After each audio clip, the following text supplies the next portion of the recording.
மைந்தராம் இயேசு கிறிஸ்துவிடமிருந்தும் முந்தினராகிய தூய ஆவியாரிடமிருந்தும் உங்களுக்கு அருளும் சமாதானமும் உண்டாவதாக. இந்த நல்ல மனமகிழ்ச்சியான வசந்த காலங்களின் நிறைவு நாட்களிலும் நாம் கர்த்தருடைய திருப்பாதத்திலே கூடி வரவும் அவருடைய திருப்பெயரை மகிமைப்படுத்தும்படியாகவும் அவருடைய சிலுவையின் அன்பின் ஆழங்களை அறிந்து கொள்ளும்படியாகவும் கர்த்தர் நம்மை கூட்டி சேர்த்திருக்கிற இந்த கிருபையின் காலங்களிலே அவருடைய பாதபடியிலே நாம் அமர்ந்து அவருடைய சிலுவையின் அன்பின் ஆழங்களை அதிகமாய் அறிந்து கொள்ள நம்மை அர்ப்பணிப்போம், ஜெபம் செய்வோம். அன்பின் ஆண்டவரே, கல்வாரி அன்பரே, மீண்டுமான இந்த தபசு காலங்களுக்காய் நாங்கள் நன்றியோடு உம்மை ஸ்தோத்தரிக்கிறோம். நாங்கள் இந்த காலங்களிலே நன்றி இருந்ததோடு உம்முடைய சிலுவையின் அன்பை நினைத்து நன்றி சொல்லுகிறோம். நீர் எவ்வளவாய் எங்களை நேசிக்கின்ற கடவுளாக இருக்கிறீர். எங்களை கைவிடாத கடவுளாக எங்களை ஆசீர்வதித்து வழிநடத்துகிறீர். எங்களை உம்முடைய அடைக்கலங்களினால் ஆசீர்வதித்து பாதுகாக்கிறீர் என்பதெல்லாம் உணர்ந்து இந்த வேளையிலுமே நாங்கள் நன்றிகளையும் துதிகளையும் ஏறெடுக்கின்றோம். கடவுள் தாமே இன்றைய நாளின் இந்த முதலாம் நாள் நற்செய்தி கூடுகையிலும் ஆண்டவருடைய கிருபையின் கரம் எங்களோடு காணப்படும்படியாக உம்முடைய ஆவியானவர் எங்கள் மத்தியில் எழுந்தருளி நாங்கள் ஏறெடுக்கின்ற நன்றிகளை துதிகளை நீர் இரக்கமாக ஏற்று எங்களை ஆசீர்வதிக்க நாங்கள் மன்றாடுகிறோம். இன்றைய நாளிலுமே உம்முடைய தாசர் வழியாய் நாங்கள் பெற்றுக்கொள்ள இருக்கின்ற உம்முடைய வார்த்தைகளுக்காய் நாங்கள் உம்மை நோக்கி பார்க்கிறோம். என் வழியாய் உம்முடைய சிலுவையின் அன்பை அறிந்து கொள்ளவும் நாங்கள் எங்கள் வாழ்வின் மீட்பை உணர்ந்து உம்முடைய சாட்சிகளாய் ஜீவிக்கும்படியாகவும் நீர் எங்களுக்கு அருள் தரும்படியாக நாங்கள் மன்றாடுகிறோம். உம்முடைய கிருபையின் கரம் கடவுள் தான் முன் குறித்த உம்முடைய பிள்ளைகளோடு காணப்படவும் இந்த நாளிலே நாங்கள் ஒன்று கூடி உம்முடைய திருப்பெயரை மகிமைப்படுத்தவும் கடவுள் நீர் அருள் செய்வீராக. இந்த கரங்களிலே அர்ப்பணிக்கின்றோம். இறைமகன் இயேசு கிறிஸ்து வழியாய் வேண்டுகிறோம் எங்கள் அன்பின் கடவுளே.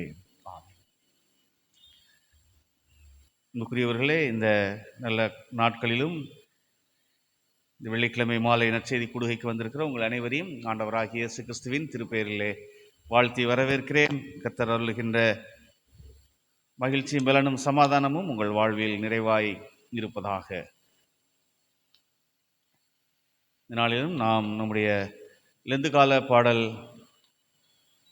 நூலிலிருந்து ஒரு சில பாடல்களை நாம் பாடி ஆண்டவரை நாம் மகிமைப்படுத்தி அவரை துதித்து ஸ்தோத்திரித்து கர்த்தருடைய வார்த்தைக்குள்ளாக நாம் கடந்து செல்வோம். நம்முடைய பாடல் புஸ்தகத்திலே பாடல் எண் 19 மரம் தெரிகிறது, அதில் இறைமகனும் உடல் முழுவதும் குருதியுடன் என்ற பாடலை நாம் பாடி அவருடைய வார்த்தைகள் நமக்கு வாழ்வளிக்கிறதா இருக்கிறது.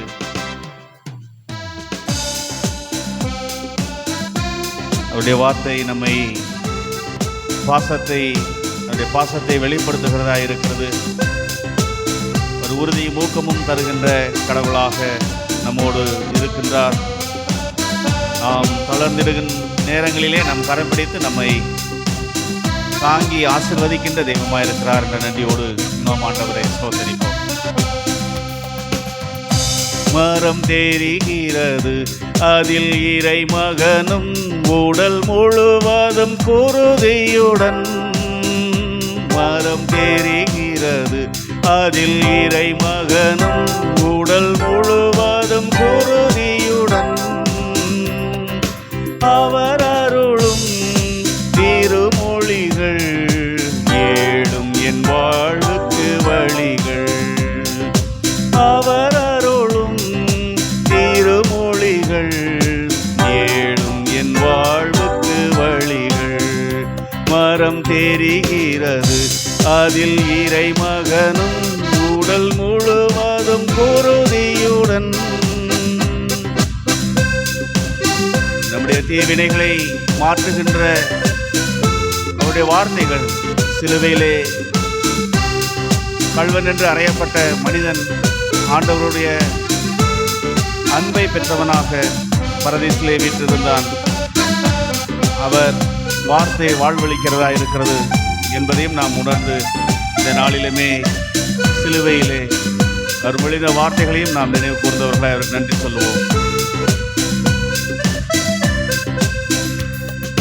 இயேசு மன்னித்தார் எந்தன் தீவினைகள், அவர் மாபெரும் முதல் மொழியார். இயேசு மன்னித்தார் எந்தன் தீவினைகள், அவர் மாபெரும் முதல் மொழியார். வாழ்வழித்தார் சாவின் நின்றும் மீட்பளிக்கும் தம் மொழியால் வாழ்வழித்தார் சாவி நின்றும் மீட்பளிக்கும் தம் மொழியால் மரம் தெரிகிறது அதில் இறை மகனும் உடல் முழுவதும் குருதியுடன் அவர் அருளும் திருமொழிகள் ஏழும் என் வாழ்வுக்கு வழிகள். அவர் அருளும் திருமொழிகள் ஏழும் என் வாழ்வுக்கு வழிகள். ஆண்டவருடைய அன்பு சிலுவையிலே வெளிப்பட்டது. அது உறவு தருகின்ற அன்பாக இருக்கிறது. சிலுவையிலும் அவர் தன்னுடைய தாயாரை நினைவு கூர்ந்தவராய், இந்த உலகத்தின் மீட்புக்காக தம்மையே அர்ப்பணித்தவராய் அவர் தன்னுடைய உறவை சிலுவையிலே வெளிப்படுத்தினார். நமக்கு உறுதியையும் சிலுவையிலே தந்து சென்றிருக்கின்றார் என்ற நன்றியோடு அவருடைய வார்த்தைகள் நமக்கு உயிரளிக்கின்றதா இருக்கிறது என்று நன்றியோடு நாம் ஆண்டவரை ஸ்தோத்தரிப்போம்.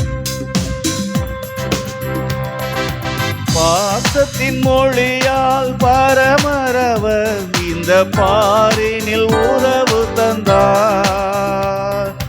பாசத்தின் மொழியால் பரமரவர் இந்த பாரினில் உறவு தந்தார்.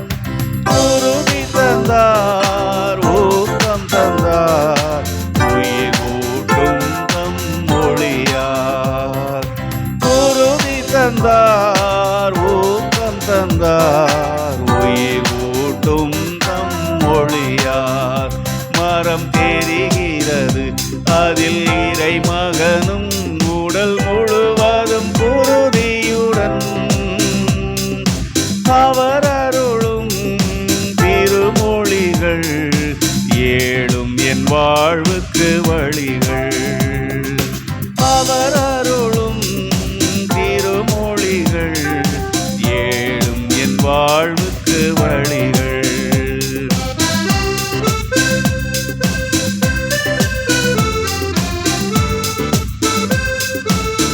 ஆண்டவர் நமக்காக சோர்வுற்றிருந்தாலும் அவர் தன்னுடைய பிதாவின் சித்தத்தை நிறைவேற்றும்படியாக சிலுவையிலே நமக்காக தன்னுடைய பாடுகளை ஏற்றுக்கொண்டு நம்முடைய அக்கிரமங்களை எல்லாம் மன்னித்து அவர் உயிரோடு எழுந்து இந்த நாளிலும் நம்மோடு கூட அவர் கரம் பிடித்து வழிநடத்துகின்ற கடவுளாய் இருக்கிறார் என்ற நன்றியோடு நாம் ஆண்டவரை ஸ்தோத்தரிப்போம்.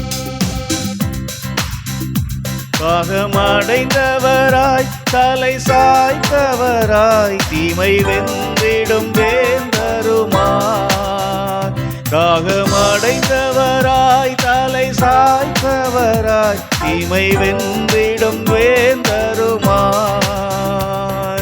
தளர்ந்திடும் நம் கரம் பிடித்தே தாங்கிட உயிருடன் எழுந்தார்.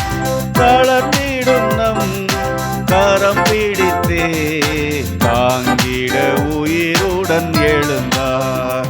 மரம் தெரிகிறது அதில் இறை மகனும் உடல் முழுவதும் குருதியுடன் அவர் அருளும் திருமொழிகள் ஏழும் என் வாழ்வுக்கு வழிகள். அவர் அருளும் திருமொழிகள் ஏழும் என் வாழ்வுக்கு வழிகள். ஏழும் என் வாழ்வுக்கு வழிகள். அல்லேலூயா. ஆண்டவருடைய சிலுவை நமக்கு அவ்விதமாக குருதியோடு நமக்காக பாடுபட்ட அவரை வெளிப்படுத்துகிறதா இருக்கிறது. இந்த பாடலை இயற்றினவர் அருமையான தமிழ்நாடு இறையியல் கல்லூரியின் பேராசிரியர் அறிவர் மோகன்ராஜ் பீட்டர் ஐயா அவர்கள். இந்த பாடலிலே மரம் தெரிகிறது அதில் இறைமகனை நான் இரத்தத்தோடு குருதியோடு பார்க்கிறேன் என்று அவர்கள் எழுதியிருக்கிறார்கள். அவர்கள் கண் பார்வையற்றவர்கள்.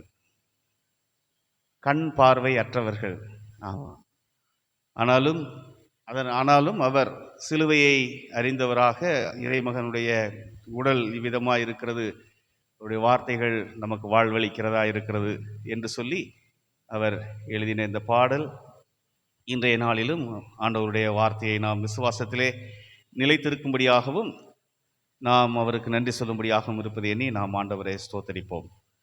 தொடர்ந்து பாடல் எண் 7, வெள்ளைப்புறா ஒன்று விண்வெளியில் பறந்ததம்மா என்ற பாடலை நாம் பாடி ஆவியானவருக்கு நாம் நன்றி சொல்லுவோம். அவர் நமக்கு ஆண்டவர் விட்டு சென்றிருக்கின்ற தேற்றரவாளன், ஆண்டவர் நமக்கு அருளி சென்றிருக்கின்ற ஆலோசகர் என்பதை நாம் உணர்ந்தவர்களாய் இந்த நாளிலும் அவருடைய அருள்மழை நம்மை வழிநடத்தும்படியாக, அவருடைய வழிநடத்துதல் சிலுவை நாளங்களை இன்னும் அறிந்து கொள்ளும்படியாக இந்த வேளையிலும் நம்மத்திலே எழுந்தருளி இருக்கின்ற ஆவியானவரை உள்ளத்தின் ஆழத்திலிருந்து துதித்து ஸ்தோத்தரித்து இன்னுமாய் நாம் அவரோடு நெருங்கி உறவாட, அவருடைய வழிகளில் நாம் நிலைத்து நிற்க நம்மை அர்ப்பணிப்போம்.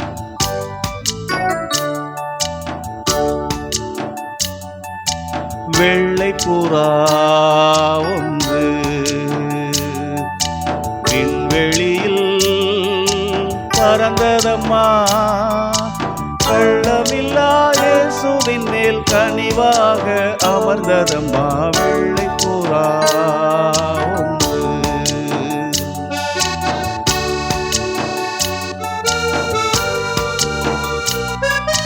அவர் அருளுகின்ற அருளினால் நம்முடைய பாவங்கள் நீங்கும் என்பதை உணர்ந்தவர்களாய் இந்த வேளையிலுமே அவருடைய கரங்களிலே நம்மை நாம் அர்ப்பணித்து அவருடைய ஆவியானவர் நம்மை ஆட்கொண்டு பலப்படுத்தும்படியாய் அவருடைய கரங்களிலே நம்மை தாழ்த்துவோம்.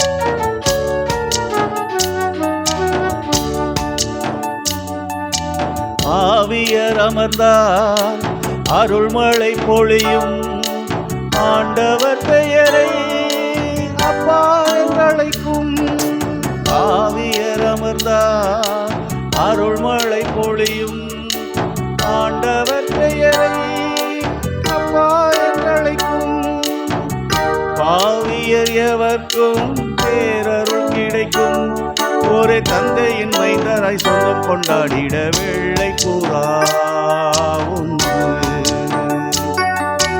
விண்வெளியில் பறந்ததம்மா, வெள்ளமில்லா இயேசுவின் மேல் கனிவாக அமர்ந்ததம்மா. வெள்ளைப்புறா ஒன்று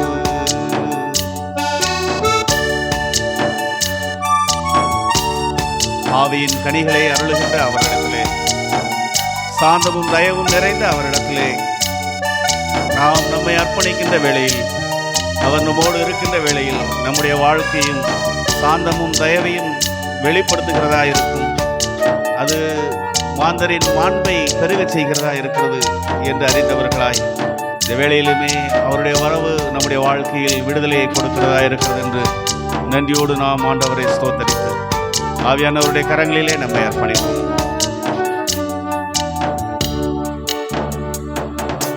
வேந்தரின் வரவால் விடுதலை கிடைக்கும், சாந்தமும் தயவும் சொல்லாமல் வளரும். வேந்தரின் வரவால் விடுதலை கிடைக்கும், சாந்தமும் தயவும் சொல்லாமல் வளரும். மாந்தரின் மகிழ்வும் மாண்புடன் பெருகும், ஒரே மன்னரின் மைந்தராய் மன்னவர் வாழ்ந்திட வெள்ளைப்புறா ஒன்று விண்வெளியில் பறந்ததம்மா, வெள்ளமில்லா இயேசுவின் மேல் கனிவாக அமர்ந்ததம்மா. வெள்ளைப்புறா ஒன்று வெள்ளைப்புறா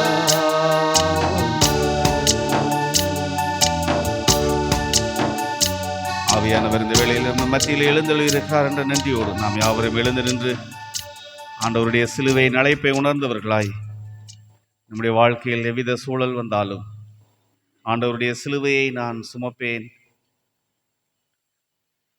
என்று நாம் இந்த வேளையிலும் அவருடைய கரங்களிலே நம்மை நாம் அர்ப்பணித்து ஆண்டவரை துதித்து ஸ்தோத்தரித்து நாம் நம்மை அர்ப்பணிப்போம். பாடல் எண் 17. மலை மா நதியோ மிகு ஆழ் கடலோ மருள் சூழும் கானகவனமோ எங்கும் மீட்பருடைய சிலுவையை சுமப்பேன் என்று நன்றியோடு நாம் ஆண்டவருடைய கரங்களிலே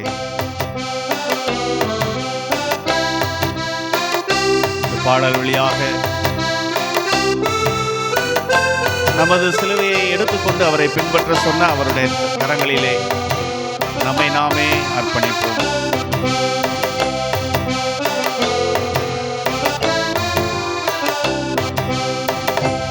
மலை மாநதியோ மிகு ஆழ்கடலோ மருள் சூழும் கானகவனமோ எங்கும் மீட்பர் சிலுவை சுமப்பேனே, எங்கும் மீட்பர் சிலுவை சுமப்பேனே.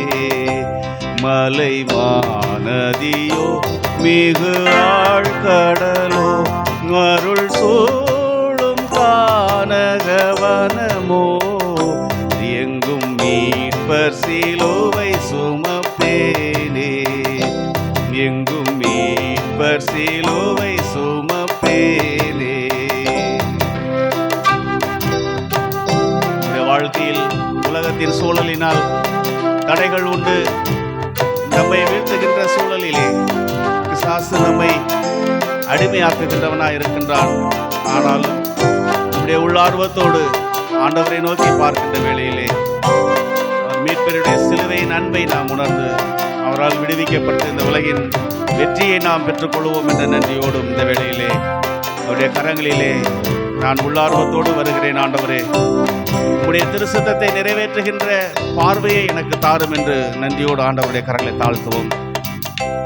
பள்ளம் மேடு தடை தாண்டியே பிசாசின் கண்ணிக்கு நீங்கியே, பள்ளம் மேடு தடை தாண்டியே பிசாசின் கண்ணிக்கு நீங்கியே, உள்ளார்வமுடன் விண் பார்வையுடன் நான் மெல்ல மெல்ல நடந்தே எனின் மீட்பர் சிலுவை சுமப்பேனே, எனின் மீட்பர் சிலுவை சுமப்பேனே. மலை மாநதியோ மிகு ஆழ்கடலோ மருள் சூழும் கானகவனமோ எங்கும் மீட்பர் சிலுவை சுமப்பேனே, எங்கும் மீட்பர் சிலுவை சுமப்பேனே. மலை மாநதியோ.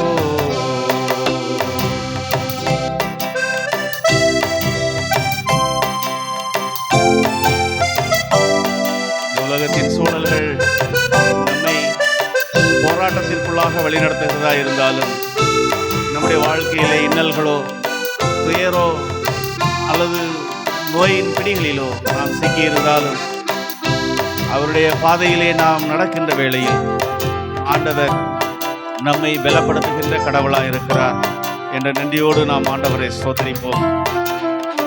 அந்த அழைப்பை ஆண்டவர் இந்த கிருபையின் காலங்களிலே நமக்கு தருகின்றார் என்பதை உணர்ந்து நாம் நம்மை அவருடைய கரங்களிலே கொடுப்போம். இன்னல் துயர் பிணிவாதையில் ஈனர் என்னை தாக்கும் வேளையில், இன்னல் துயர் பிணிவாதையில் ஈனர் என்னை தாக்கும் வேளையில், துன்பம் களைந்தே துயரம் ஒளிந்தே நான் தூயன் பாதையில் ஓந்தே, அவர் தூய சிலுவை சுமப்பேனே, அவர் தூய சிலுவை சுமப்பேனே. மலை மாநதியோ.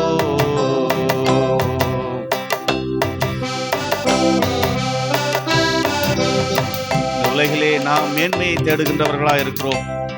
உலகத்தின் செல்வத்தை நாம் நாடுகின்றவர்களாக இருக்கிறோம். ஆண்டவருடைய சிலுவை மேன்மை என்பதை உணர்ந்து இந்த வேளையிலும் நாம் அவருடைய கரங்களிலே நம்மை அர்ப்பணிக்கின்ற வேளையில் நம்முடைய ஜீவனை பரிபூர்ணப்படுத்துகின்ற அவர் நம்மை சமாதானத்தினால், பலத்தினால், மகிழ்ச்சியினால் நிறைத்து வழி நடத்துகிறவராக இருக்கிறார் என்ற நன்றியோடு இந்த வேளையிலும் அவருடைய சிலுவையின் மேன்மை நாம் நாடுவோம்.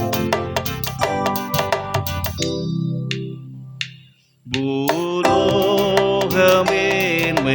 நாடினேன், புவி மேவும் செல்வம் தேடினேன். பூலோகமேன்மை நாடினேன், புவி மேவும் செல்வம் தேடினேன். சீலன் சிலுவை சிறியேன் மேன்மை, என் ஜீவன் வழிமறை இயேசுவே. அவர் ஜீவ சிலுவை சுமப்பேனே, அவர் ஜீவ சிலுவை சுமப்பேனே.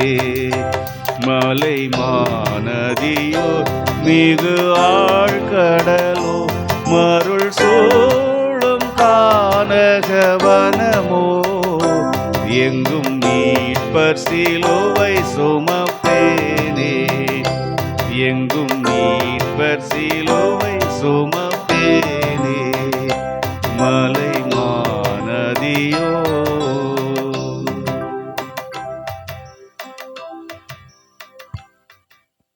ஆமாண்டவரே, இந்த வேளையிலும் உம்முடைய சிலுவை நன்மை நீர் எங்களுக்கு வெளிப்படுத்தி இருக்கிறீர். கிருபையின் காலங்களிலும் இன்னுமாய் நாங்கள் உம்மை சிலுவையிலே உம்முடைய அன்பை உணர்ந்து உம்முடைய கரங்களிலே எங்களை அர்ப்பணிக்கவும், நீரே எங்களுடைய ஜீவனுடைய வழிமறையாய் இருக்கிறீர் என்பதை நாங்கள் பாடுவதோடு மாத்திரமல்ல, உம்முடைய அழைப்பை ஏற்றவர்களாய் இந்த வேளையிலும் உம்முடைய திருச்சமூகத்திலே நாங்கள் கூடி வந்திருக்கின்றோம். உம்முடைய சிலுவையை எடுத்துக்கொண்டு என்னை பின்பற்றி வா என்று எங்களை நீர் அழைத்திருக்கிறீர். அவ்விதமாக இந்த வேளையிலுமே உம்முடைய சிலுவையின் பாதையிலே நடந்து வர எங்களுக்கு பலன் தாரும். உம்முடைய சிலுவையின் அன்பை நாங்கள் உலகிற்குள் சுமந்து செல்ல ஆவியானவரால் எங்களை வழி நடத்தும். இந்த வேளையிலும் அந்த ஒவ்வொருவரையும் உம்முடைய கரங்களிலே நாங்கள் அர்ப்பணிக்கின்றோம். இன்னுமாய் முன்குறித்தவர்களையும் கர்த்தர் அழைத்து வாரும். இந்த வேளையிலே நீர் எங்கள் மத்தியில் எழுந்துள்ளி இருப்பதற்காக நன்றி செலுத்துகின்றோம். தொடர்ந்து நாங்கள் இந்த சிலுவையின் சாட்சிகளாய் நிற்க கர்த்தர் எங்களுக்கு உதவி செய்யும். இறைமகன் இயேசு கிறிஸ்து வழியாய் வேண்டுகிறோம் எங்கள் அன்பின் கடவுளே. ஆமென். அல்லேலூயா. அமர்வோம்.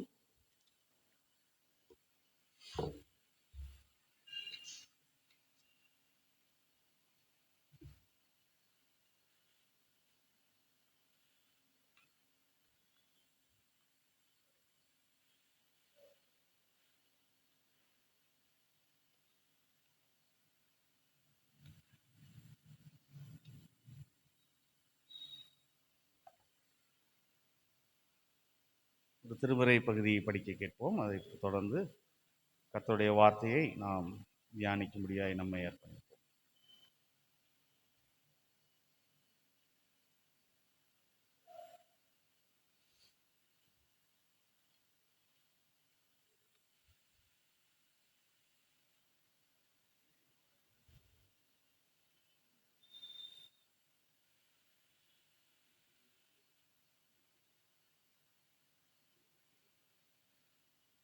இந்த நாளுக்கென்றும் கடவுளுடைய திருப்பெயர் மகிமைக்கென்றும் படிக்கும்படியாய் தெரிந்து கொள்ளப்பட்ட திருமறை பகுதி பரிசுத்த மத்தேயு என்பவர் எழுதின நற்செய்தி நூல் 27ஆம் அதிகாரம்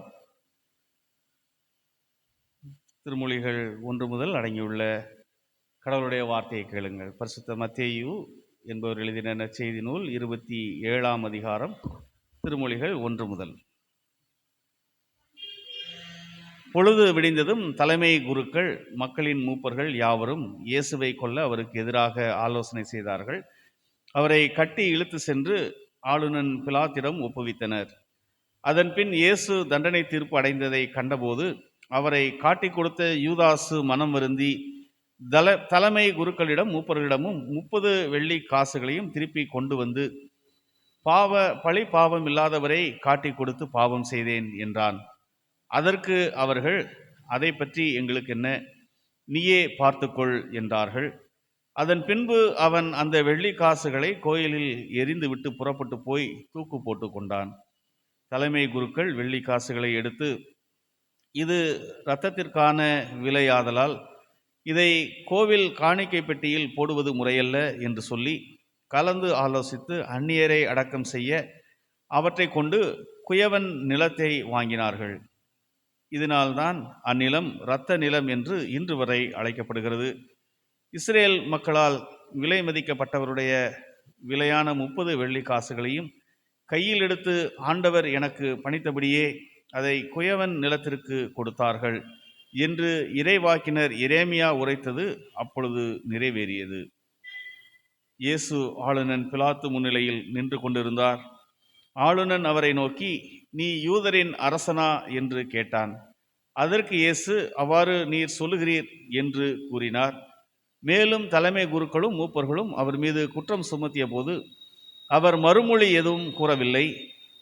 பின்பு பிலாத்து அவரிடம், உனக்கு எதிராக எத்தனையோ சான்றுகள் கூறுகிறார்களே, உனக்கு கேட்கவில்லையா என்றான். அவரோ ஒரு சொல் கூட அவனுக்கு மறுமொழியாக கூறவில்லை. ஆகவே ஆளுநன் மிகவும் வியப்புற்றான். மக்கள் விரும்பி கேட்கும் ஒரு கைதியை அவர்களுக்காக விழாவின் போது ஆளுநன் விடுதலை செய்வது வழக்கம். அந்நாளில் பரபா என்னும் பேர் போன கைதி ஒருவன் இருந்தான். மக்கள் ஒன்று கூடி வந்திருந்த போது பிலாத்து அவர்களிடம், நான் யாரை விடுதலை செய்ய வேண்டும் என விரும்புகிறீர்கள்? பரபாவையா அல்லது மேசியா என்னும் இயேசுவையா என்று கேட்டான். ஏனெனில் அவர்கள் பொறாமையால் தான் இயேசுவை தன்னிடம் ஒப்புவித்திருக்கிறார்கள் என்பது அவனுக்கு தெரியும். பிலாத்து நடுவர் இருக்கை மீது அமர்ந்திருந்த பொழுது அவனுடைய மனைவி அவனிடம் ஆள் அனுப்பி, அந்த நேர்மையாளரின் வழக்கில் நீ தலையிட வேண்டாம், ஏனெனில் அவர் பொருட்டு இன்று கனவில் மிகவும் துன்புற்றேன் என்று கூறினார் என்பதே. படிக்கும்படியாய் தெரிந்து கொள்ளப்பட்ட திருமறை பகுதி படித்தாயிற்று. கிறிஸ்துவுக்கே மகிமை உண்டாவதாக. அன்புக்குரியவர்களே, நல்ல மனமகிழ்ச்சியான நாளிலும் நாம் கர்த்தருக்கு நன்றி சொல்லும்படியாகவும், இன்றைய நாளிலும் நம்மோடு கூட கர்த்தருடைய வார்த்தையை பகிர்ந்து கொள்ளும்படியாய் நம்முடைய திருச்சபையை அதிகம் நேசிக்கின்ற, திருச்சபையை அதிகம் அறிந்திருக்கின்ற அருமையான ஐயா, சௌராஷ்டிரா காஸ்பல் மூவ்மெண்ட், சௌராஷ்டிரா நற்செய்தி இயக்கத்தினுடைய ஊழியராக பொறுப்பாக இருக்கின்ற அருமையான ஐயா சுவிசேஷகர் சுதாகர் ஐயா நம் மத்தியில் இருக்கிறார்கள். அவர்களை நம்முடைய திருச்சபையின் சார்பாய் வாழ்த்தி வரவேற்கின்றோம். அருமையான ஐயா அவர்கள் இந்த வேளையிலே கர்த்தருடைய வார்த்தையை நம் மத்தியிலே பகிர்ந்து கொள்வார்.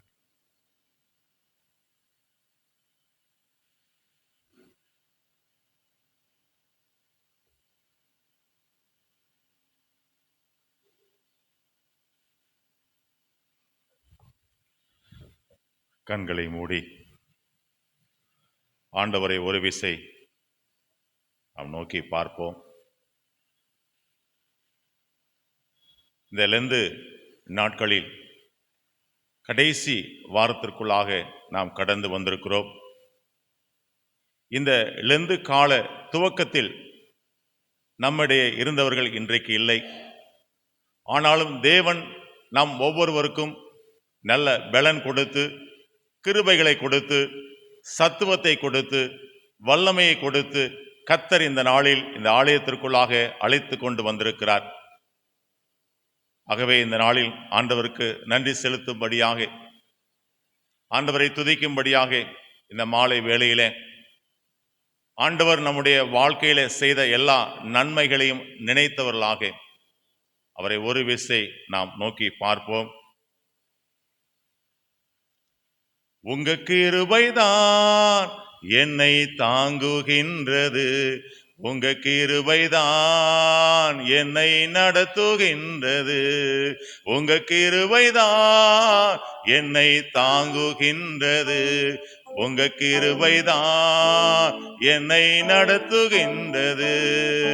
கிருபையே கிருபையே மாறாத நல்ல கிருபையே, கிருபையே கிருபையே மாறாத நல்ல கிருபையே. ஒன்றுமில்லா நேரத்தில் எல்லாம் எனக்கு உதவி செய்த கிருபை இது. ஒன்றுமில்லா நேரத்தில் எல்லாம் எனக்கு உதவி செய்த கிருபை இது. கிருபையே கிருபையே மாறாத நல்ல கிருபையே. கிருபையே கிருபையே மாறாத நல்ல கிருபையே. உடைக்கப்பட்ட நேரத்தில் எல்லாம் என்னை உருவாக்கின கிருபை இது.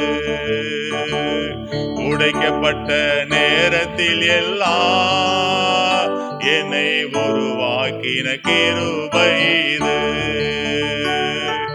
கிருபையே கிருபையே மாறாத நல்ல கிருபையே. கிருபையே கிருபையே மாறாத நல்ல கிருபையே. நல்ல பிதாவே, இந்த நல்ல நாளில் இந்த மாலை வேலைக்காக நன்றியோடு உள்ளத்தின் ஆழத்தில் இருந்து உம்மை நாங்கள் துதிக்கிறோம், உம்மை நாங்கள் சோசரிக்கிறோம். கர்த்தாவே, கர்த்தர் எங்களுடைய தனி வாழ்க்கையிலே, குடும்ப வாழ்க்கையிலே நீர் பாராட்டின எல்லா விதமான நன்மைகளுக்காக, நீ கொடுத்த ஜீவன், சுகம், பலனுக்காக உமக்கு நாங்கள் நன்றி செலுத்துகிறோம். கர்த்தாவே, வந்திருக்கிற ஒவ்வொருவரையும் கர்த்தருடைய ஆவியானவர் ஒரு விசை நீ தொடும்படியாக நாங்கள் செபிக்கிறோம். உம்முடைய வார்த்தைகளை நாங்கள் தியானிக்க இருக்கிறோம். வேத வசனங்களை எங்களுக்கு கர்த்தர் விலக்கி கொடுக்கும்படியாக, அதை விலகிக் கொள்ளும்படியான கிருபைகளை கர்த்தர் கொடுக்கும்படியாக நாங்கள் செபிக்கிறோம். ஆண்டவரே, உம்முடைய வார்த்தைகளை கேட்கலாய் மாத்திரமல்ல, அதை நாங்கள் கை கொள்வதற்கு, அபியாசப்படுத்துவதற்கு எங்களுக்கு உதவி செய்வீராக. அடியேனை மறைத்து நீர் வெளிப்பட வேண்டுமா நாங்கள் செபிக்கிறோம். இயேசு கிறிஸ்துவின் வல்லமையுள்ள நாம் செபிக்கிறோம். செபம் கேளும் எங்கள் பரிசுத்தம் உள்ள பிதாவே, ஆமென். ஆண்டவரும் அருமை இரட்சகருமாய் இயேசு கிறிஸ்துவின் நாமத்தினாலே அனைவருக்கு அன்பின் வாழ்த்துக்களை நான் தெரிவித்துக் கொள்கிறேன். ஐயா அவர்கள் சொன்னது போல சௌராஷ்டிரா நற்செய்தி பணி இயக்கத்திலே கடந்த 20 ஆண்டுகளாக முன்னேற்ற பணி பொறுப்பாளராக நான் பணி செய்து வருகிறேன். அநேகர் என்னை அறிந்திருக்கிறீர்கள். ஆனால் ஆண்டவர் இந்த நாளிலும் இப்படியாக ஒரு நல்ல ஒரு வாய்ப்பை எனக்கு கொடுத்திருக்கிறார். அருமையான வாய்ப்பை கொடுத்த தேவனுக்கும், அழைத்த அருமையான குருவானவர் மற்றும் சபை மக்கள் யாவருக்கும் சௌராஷ்டிரா நற்செய்தி பணி இயக்கத்தின் சார்பாக நான் நன்றிகளையும் வணக்கத்தையும் தெரிவித்துக் கொள்கிறேன். சௌராஷ்டிரா பணி இயக்கத்தை குறித்து நீங்கள் அதிகம் அறிந்திருக்கிறீர்கள். மதுரையை மையமாக வைத்து நாங்கள் அப்போ அநேக சௌராஷ்டிரா மக்களை ஆண்டவருக்காக நான் ஆதாயப்படுத்தி கொண்டு வருகிறோம். 94ஆம் ஆண்டு துவங்கப்பட்ட இந்த ஊழியமானது இதுவரைக்கும் அநேக தமிழ்நாடு முழுவதும் அநேக இடங்களுக்கு சென்று சௌராஷ்டிரா மக்களை ஆண்டவருக்கு நேராக நாங்கள் திருப்பிக் கொண்டிருக்கிறோம். இந்த ஊழியர்களுக்காக தொடர்ந்து நீங்கள் ஜெபித்துக் கொள்ளுங்கள். கடந்த 22ஆம் ஆண்டு மதுரை கீழவாசல் திருச்சபையில் வைத்து சௌராஷ்டிரா மொழியிலே முழு வேதாகமத்தை முன்னாள் பேராயர் ஜோசப் ஐயா அவங்களை வெளியிட்டாங்க. அது வெளிவந்ததுக்கு அப்புறம் எங்களுடைய ஊழியத்திலே ஒரு பெரிய ஒரு வளர்ச்சி, ஒரு மாற்றம் காணப்படுகிறது. இந்த மாதத்தில் கூட ஒரு சிறப்பு கூட்டத்தை நாங்கள் வைத்திருக்கிறோம். அரசு ரெட்டியிலே நம்ம இறையியல் கல்லூரிக்கு அடுத்ததாக பெத்தேல் என்கிற அந்த ஆலயத்திலே சௌராஷ்டிரா வேதாகம திருவிழா அப்படின்னு சொல்லி ஒரு மீட்டிங் வச்சிருக்கிறோம். இது எதற்காக என்று சொல்ல வேண்டும் என்றால், சௌராஷ்டிரா மக்களுக்கு இந்த வேதாகமத்தை வாசிப்பதற்கு அநேக சிரமங்கள் இருக்குது. ஏன்னா சௌராஷ்டிரா மக்களுக்கு மொழிகள் கிடையாது. ஆனால் இதை நாங்கள் எப்படி மொழிபெயர்த்திருக்கிறோம் என்று சொன்னால், இந்த எழுத்து தமிழில் இருக்கும், வார்த்தைகள் சௌராஷ்டிராவில் இருக்கும். இது முழுமையான ஒரு பியூர் சௌராஷ்டிரா. அநேக சௌராஷ்டிரா மக்கள் வாசிப்பதற்கு சிரமப்படுகிற காரணத்தினாலே இந்த வேதாகமத்தை மொழிபெயர்த்தவர்கள் அந்த குழுவாக வந்திருந்து இதை எப்படி வாசிக்க வேண்டும், எப்படி உச்சரிக்க வேண்டும் என்று சொல்லி அவர்கள் கற்றுக் கொடுக்கிறார்கள். ஒரு நாள் முழுவதுமாக 30ஆம் தேதி காலை 7 மணி முதல் மாலை 7 மணி வரைக்கும் அந்த பெத்தேல் ஆலயத்தில் அது முழுவதுமாக நடைபெறுகிறது. இந்த நிகழ்வு முழுவதுமாக சௌராஷ்டிரா மொழியில தான் நடக்கும். பாட்டு, பிரேயரு எல்லாமே. அது குறிப்பாக பார்த்தீங்கன்னா சங்கீதம் 150 சங்கீதங்களையும் அவங்கள வாசிக்க சொல்லி அவங்கள பழக்க வைக்கிறோம். அதுபோல் அநேக வசனங்களை நம்ம அந்த மகிழ்விக்கும் மன்னா சொல்வது போல அநேக வசனங்களை மனப்பாடமாய் அவர்களுக்கு சொல்லுவதற்கு நாங்கள் அவர்களை ஊக்குவிக்கிறோம், கற்றுக் கொடுக்கிறோம். அது மாத்திரமல்ல, சௌராஷ்டிரா மொழியிலே 1லிருந்து 100 வரைக்கும் உள்ள அந்த எண்களை அவங்கள மனப்பாடமா சொல்வதற்கும் பயிற்று வைக்கிறோம். இப்படியாக ஊழியங்களை நாங்கள் செய்து கொண்டு வருகிறோம். இந்த ஊழியங்களுக்காக நீங்கள் தொடர்ந்து நீங்கள் ஜெபித்துக் கொள்ளுங்கள், ஜெபத்திலே நீங்கள் தாங்குங்கள். வாசிக்க கேட்ட அந்த வேத பகுதியை நீங்கள் திருப்பி வைத்துக் கொள்ளுங்கள். இது நாம் அதிகமாய் நாம் வாசித்த தியானித்த ஒரு வேத பகுதி தான். இந்த பொதுவாக இந்த 4 நற்செய்திகளையும் நீங்க பார்க்கும்போது கடைசி 4 அந்த 2 அல்லது 3 அந்த அதிகாரங்கள் முழுவதுமாக அந்த கெத்செமனே தோட்டத்திலே ஆண்டவர் இயேசு கிறிஸ்து அந்த ஜெபிக்கிற அந்த நிகழ்வுல இருந்து கைது செய்யப்படுகிற நிகழ்வு, அவர் விசாரணைக்கு அழைத்து செய்யப்படுகிற அந்த நிகழ்வு, அலக்களிக்கப்படுகிற அந்த நிகழ்வு, அவர் அந்த வாரினால் அடிக்கப்படுகிற அந்த நிகழ்வு, அந்த கடுமையான அந்த விசாரணையை சந்திக்கிற நிகழ்வு மற்றும் அந்த சிலுவை சுமத்தல், மரணம் எல்லாத்தையும் அவர் நமக்கு ஒரு திரைப்படமாக இந்த 4 நற்செய்தியாளர்களும் அந்த கடைசி 2 அந்த அதிகாரங்களிலே நமக்கு அவர்கள் எழுதி கொடுத்திருக்கிறார்கள். அதைத்தான் இந்த கடைசி அந்த 27ஆம் அதிகாரத்திலையும் இது கடைசி அந்த விசாரணை குறித்து இந்த வேத பகுதியிலே எழுதப்பட்டிருக்கிறது.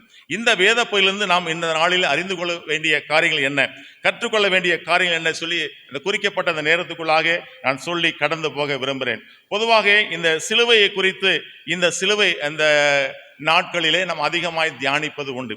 சிலுவை குறித்து சொல்லும் போது ஒரு வேத அறிஞர் இப்படியாக சொல்கிறார், சிலுவைக்கு கைப்பிடி இல்லை, சிலுவைக்கு கைப்பிடி இல்லை. அதனால நம்ம ஒரு சூட்கேஸ் மாதிரியோ அல்லது ஒரு பேக் மாதிரியோ அதை என்ன செய்ய முடியாது, கைகளிலே நம்ம எடுத்துக்கொண்டு போக முடியாது. அதை எப்படி நாம் தூக்க வேண்டும் என்று சொல்லும் போது அவர் இப்படியாக சொல்கிறார், ஒரு சிறு குழந்தை ஒரு பெற்றோரிடத்திலே ஓடி வரும்போது எப்படி குனிந்து அந்த சிறு பிள்ளையை தூக்கி நம்ம தோளிலே நாம் சாய்த்துக் கொள்கிறோம், அப்படியாக இந்த சிலுவையை நீங்களும் நானும் அப்படியாக தோளிலே நாம் என்ன செய்ய வேண்டும், சாய்த்து கொள்ள வேண்டும் என்று சொல்கிறார். காரணம் என்னன்னு சொல்லும் போது இந்த சிலுவையிலே தான் ஆண்டவர் நம்முடைய பாவங்களை என்ன செய்தார், சுமந்தார். நம்முடைய அக்கிரமங்களை சுமந்தார், நம்முடைய துக்கங்களை சுமந்தார், நம்முடைய நோய்களை சுமந்தார், நம்முடைய எல்லாவற்றையும் என்ன செய்தார், அவர் சுமந்து தீர்த்து. ஆகவே நீங்களும் நானும் இந்த நாளிலே சிலுவையை சுமக்கும்படியாக அழைக்கப்பட்டிருக்கிறோம். இந்த நாளில் இந்த வேத பகுதியை திருப்பி வைத்துக் கொள்ளும். இதிலிருந்து ஒரு 3 காரியங்களை நான் சுருக்கமாக சொல்லி நான் என்னுடைய செய்தியை நிறைவு செய்ய விரும்புகிறேன். இந்த நாளினுடைய செய்தியினுடைய தலைப்பு சிலுவையும் இவர்களும், சிலுவையும் இவர்களும். இதில் ஒரு 3 நபர்களை குறித்து உங்களுக்கு முன்பதாக நான் கோடிட்டு காட்ட விரும்புகிறேன். முதலாவதாக சிலுவை தண்டனையில் இருந்து தப்பித்துக் கொண்ட பரபாஸ். அதை வாசிங்கன்னா உங்களுக்கு அந்த மத்தேயு 27:16 26 வசனங்களை நீங்க வீட்டில் போய் வாசித்து பாருங்க.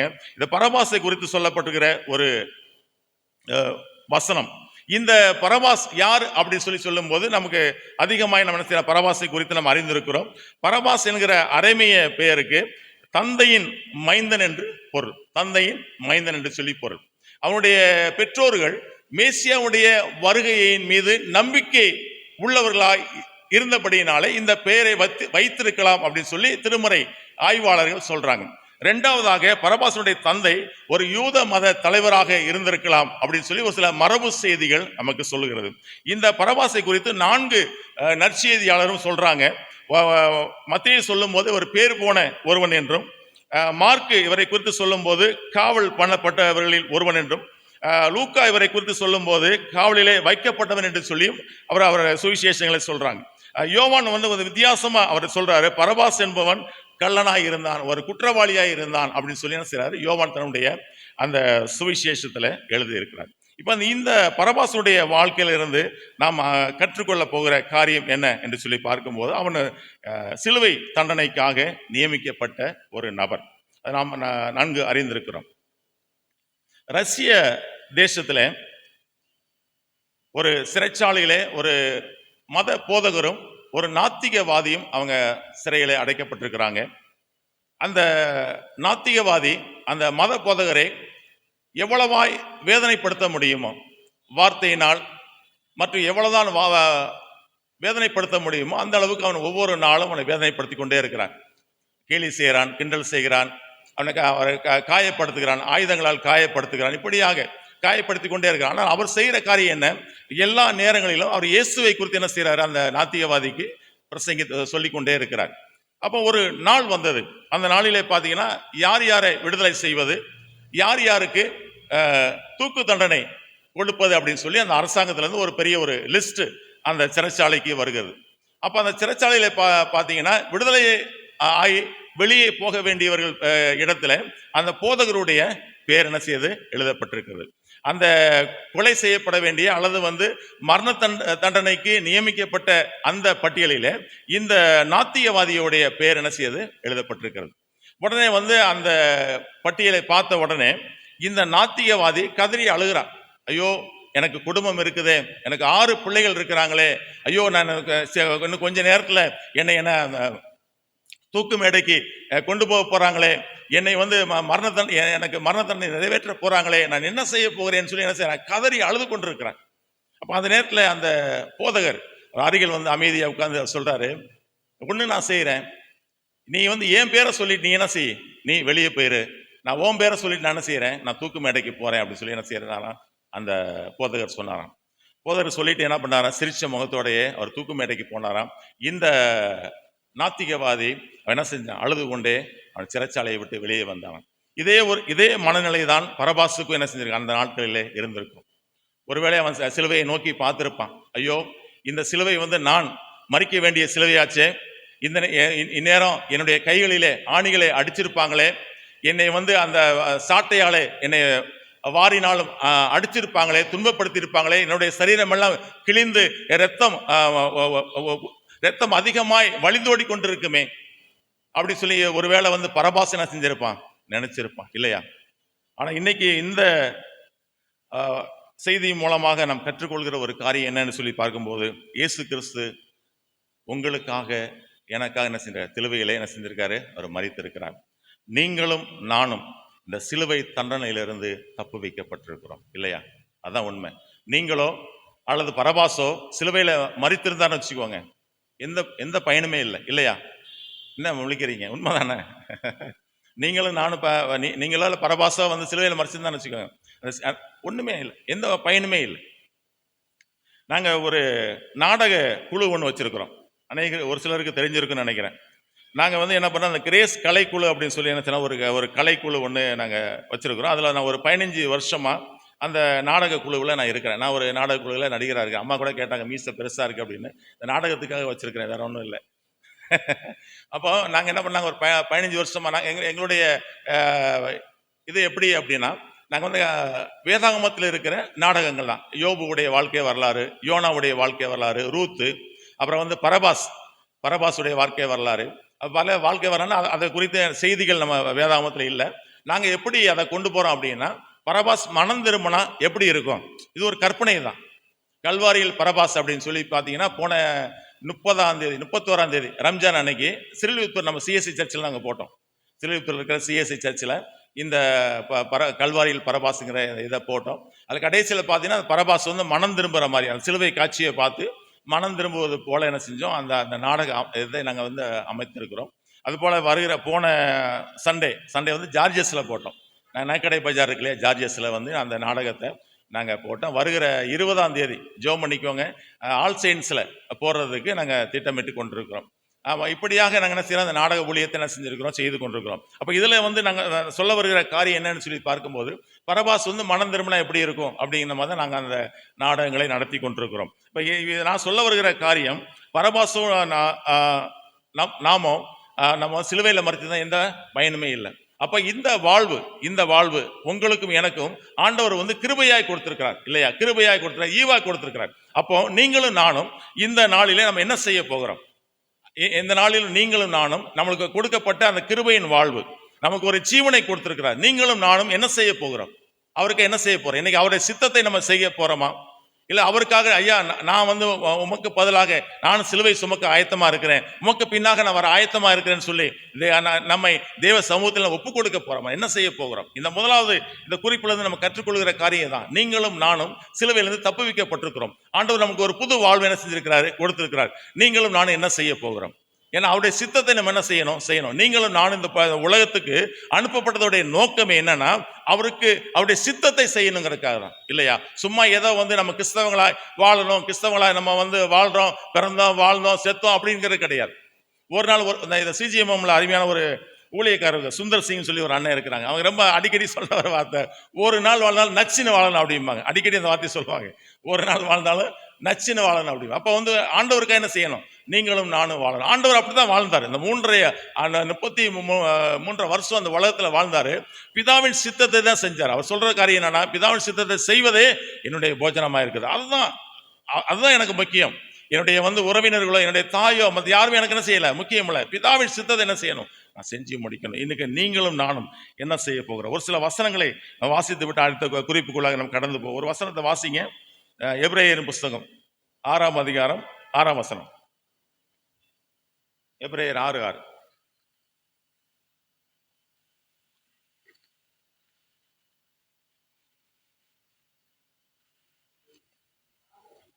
6:6. எபிரேயர் 6:6.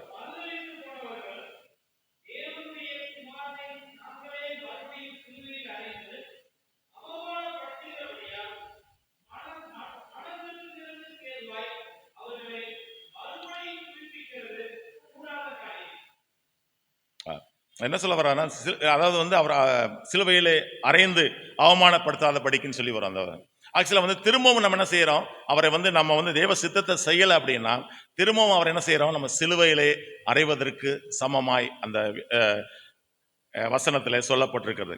இதுக்கு நம்ம என்ன செய்யணும் அப்படின்னு சொல்லி சொல்லும்போது, தேவ சித்தத்தை செய்வதற்கு அநேக தடைகள் நமக்கு இருக்கலாம்.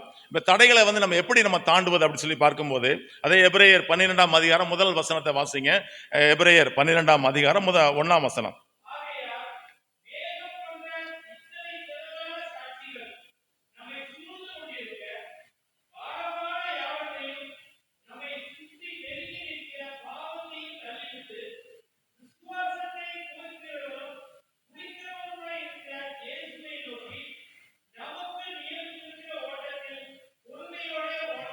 ஓடக்கடவோம். அல்லேலூயா. பாருங்க, இந்த பரபாஸ் போல வந்து நீங்களும் நானும் என்ன செஞ்சிருக்கிறோம்? தப்பு வைக்கப்பட்டிருக்கிறோம். இந்த வாழ்வு அவர் கொடுத்தது, இந்த சரீரம் அவர் கொடுத்த சரீரம். அவருக்காக என்ன செய்யணும்? நீங்களும் நானும் வாழணும். அவருடைய சித்தத்தை என்ன செய்யணும். அதற்கு அநேக தடைகள் நமக்கு உண்டு. அதான் வந்து இந்த எபிரேயர் ஆக்கியோன்னு சொல்றாரு, பாரமான யாவையும், ஒரு பாரமான பாவமான காரியங்கள் என்ன செய்யாது? நம்ம இயேசுவண்டையிலே போவதற்கோ அந்த நியமித்த ஓட்டத்திலே ஓடுவதற்கோ நமக்கு அநேக தடைகள் இருக்கலாம். ஒருவேளை வந்து தேவ சித்தத்தை செய்வதற்கு அநேக தடைகள் இருக்கலாம். அதை நம்ம என்ன செய்யணும்? அதான் ரொம்ப அழகா சொல்றாரு. எல்லாரையும் பின்னாக தள்ளி எங்க ஓடணுமா? இயேசுவை நோக்கி என்ன செய்யணும்? நான் ஒவ்வொரு நாளும் ஓடும்படியாக அழைக்கப்பட்டிருக்கிறோம். முதலாவது அந்த குறிப்பில் நம்ம கற்றுக்கொண்ட ஒரு காரியம், இந்த வாழ்வு தேவன் கொடுத்தது, இந்த சரீரம் அவருடையது. தேவ சித்தத்தை செய்யும்படியாக நீங்களும் நானும் அழைக்கப்பட்டிருக்கிறோம். இரண்டாவது குறிப்பாக, என்னோட திருப்பிக்குள்ள இரண்டாவது குறிப்பாக அந்த வாசி கேட்ட அந்த மத்தேயு 27ஆம் அதிகாரம் 19ஆம் வசனத்தை வாசிங்க. 27:19.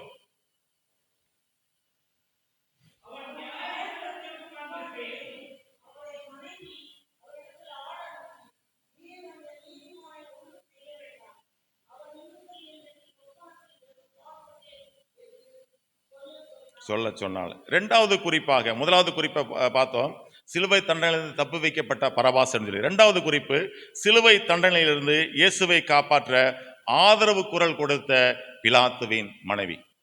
அந்த சிலுவை சுத்தி அநேகர் அங்க இருக்கிறாங்க. ஆனா யாருமே என்ன செய்யல? ஆதரவு குரல் கொடுக்கல.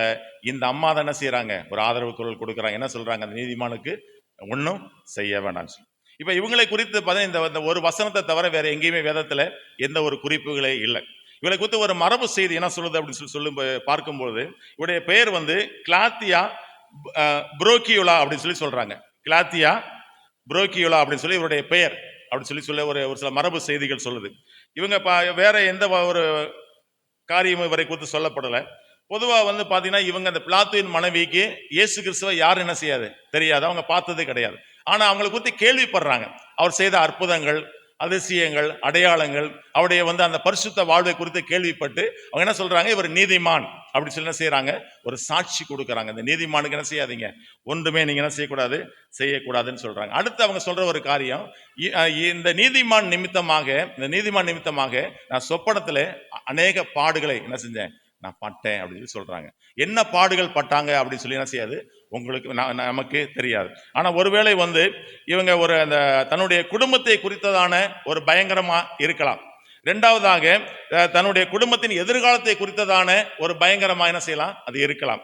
மூன்றாவதாக தன் கணவனுக்கு நேரிட போகிற பயங்கரமாக கூட என்ன செய்யலாம், இருக்கலாம். அல்லது நான்காவதாக இயேசு கிறிஸ்து சிலுவையிலே படப்போகிற அந்த பாடுகள், அவருடைய சிலுவை மரணத்தை குறித்ததான அந்த பயங்கரமாக கூட என்ன செய்யலாம், இருக்கலாம். ஆனா என்ன பயங்கரம் அப்படின்னு சொல்லி என்ன செய்யல, அதுக்கப்புறம் பின் வருகிற வசனங்கள்ல நமக்கு சொல்லப்படலை. அப்ப இவருடைய வாழ்க்கையிலிருந்து நம்ம அறிந்து கொள்கிற ஒரு காரியம் என்னன்னா, பொதுவாக இந்த தேசாதிபதிகள் எப்பவுமே என்ன பண்ணுவாங்கன்னா, அவருடைய மனைவிகளை கூட அழைத்து செல்வதற்கு அவங்களுக்கு அனுமதி கிடையாது. எங்க போனாலும் அந்த மனைவிகளை என்ன செய்யக்கூடாது, கூட அவங்க கூட்டு போகக்கூடாது. இன்னொன்னு பாத்தீங்கன்னா, இந்த ஒரு நியாயசனத்துல அந்த தேசாதிபதியை உட்கார்ந்து இருக்கும் போது இவங்க என்ன செய்யக்கூடாது, குறுக்கிடக்கூடாது. அது குறுக்கிறது பெரிய ஒரு பனிஷ்மெண்ட், அது பெரிய ஒரு தண்டனைக்குரிய ஒரு காரியம். ஏன்னா அவங்க அங்க நியாயசனத்துல ஏதாவது பேசிட்டு இருப்பாங்க. அப்போ இவங்க குறுக்க போகும்போது அல்லது ஆள் அனுப்பி ஏதாவது சொல்றது ஒரு தண்டனைக்குரிய ஒரு பெரிய ஒரு குற்றம். ஆனாலும் அவங்க அதை பத்தில என்ன செய்யல, கவலைப்படாம ஒரு வழக்கறிஞரை போல என்ன செய்யறாங்க, இயேசுவுக்காக என்ன செய்யறாங்க, இந்த நீதிமான ஒன்றும் செய்யாதீங்க அப்படின்னு சொல்லி என்ன செய்யறாங்க, ஆள் அனுப்பி என்ன செய்யறாங்க, அந்த செய்தியை அவங்க சொல்றாங்க. அப்போ இதுல இருந்து நம்ம கற்றுக்கொள்கிற காரியம் என்னன்னு சொல்லி பார்க்கும்போது, ஆண்டவரோட 3.5 ஆண்டுகள் இருந்த சீஷர்கள் அவருக்கு ஆதரவா என்ன செய்யல, பேசல. அவரிடத்துல அநேக நன்மைகளை பெற்றுக்கொண்ட யூதர்கள் என்ன செய்யல, அவருக்கு ஆதரவா பேசல. ஆனா இவங்க ஒரு வழக்கறிஞரை போல என்ன செய்யறாங்க, அவங்க பேசுறாங்க. என்னுடைய மாமா ஒருத்தங்க ஒரு 2 ஆண்டுகளுக்கு முன்பதாக ஒரு சாலை விபத்துல என்ன செஞ்சாங்க, அவங்க மரித்து போனாங்க. அவங்க மும்பை பட்டணத்துல ஆண்டவருடைய ஊழியங்களை செஞ்சாங்க. என்னுடைய சிறு வயசுல இருந்து அங்கதான் இருந்தாங்க. எங்க தாத்தா பாட்டி இறந்ததுக்கு அப்புறம் எங்களுடைய சொந்த ஊர் அது திருச்செந்தூர்ல இருந்து ஒரு 10 கிலோமீட்டர்.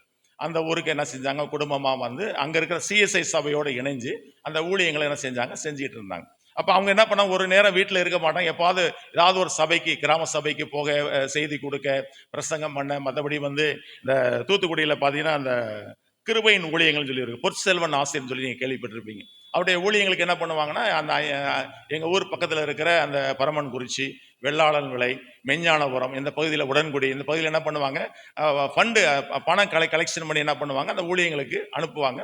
அதுபோக விஸ்வவாணி நிறைய ஊழியங்களுக்கு என்ன செய்வாங்க, அவங்க சப்போர்ட் பண்ணுவாங்க.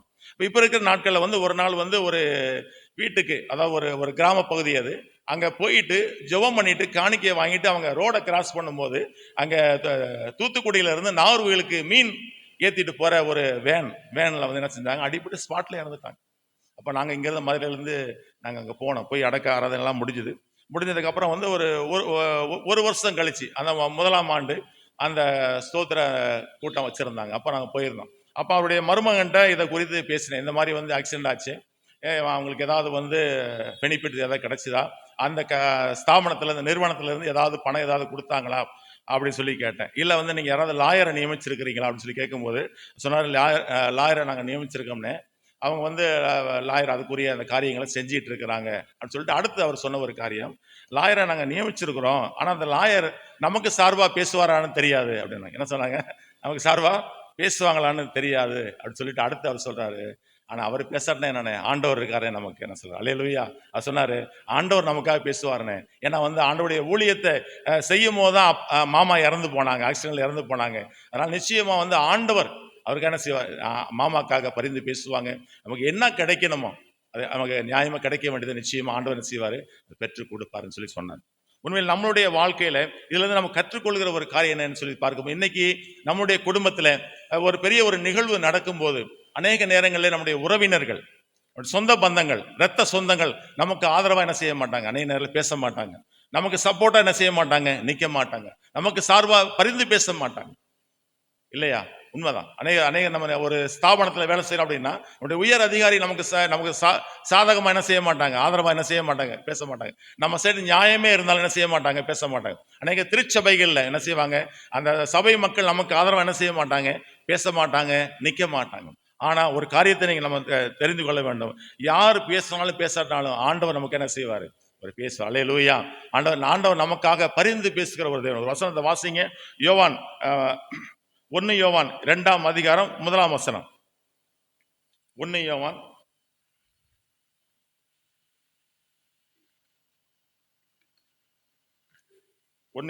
2ஆம் அதிகாரம் 1ஆம் வசனம்.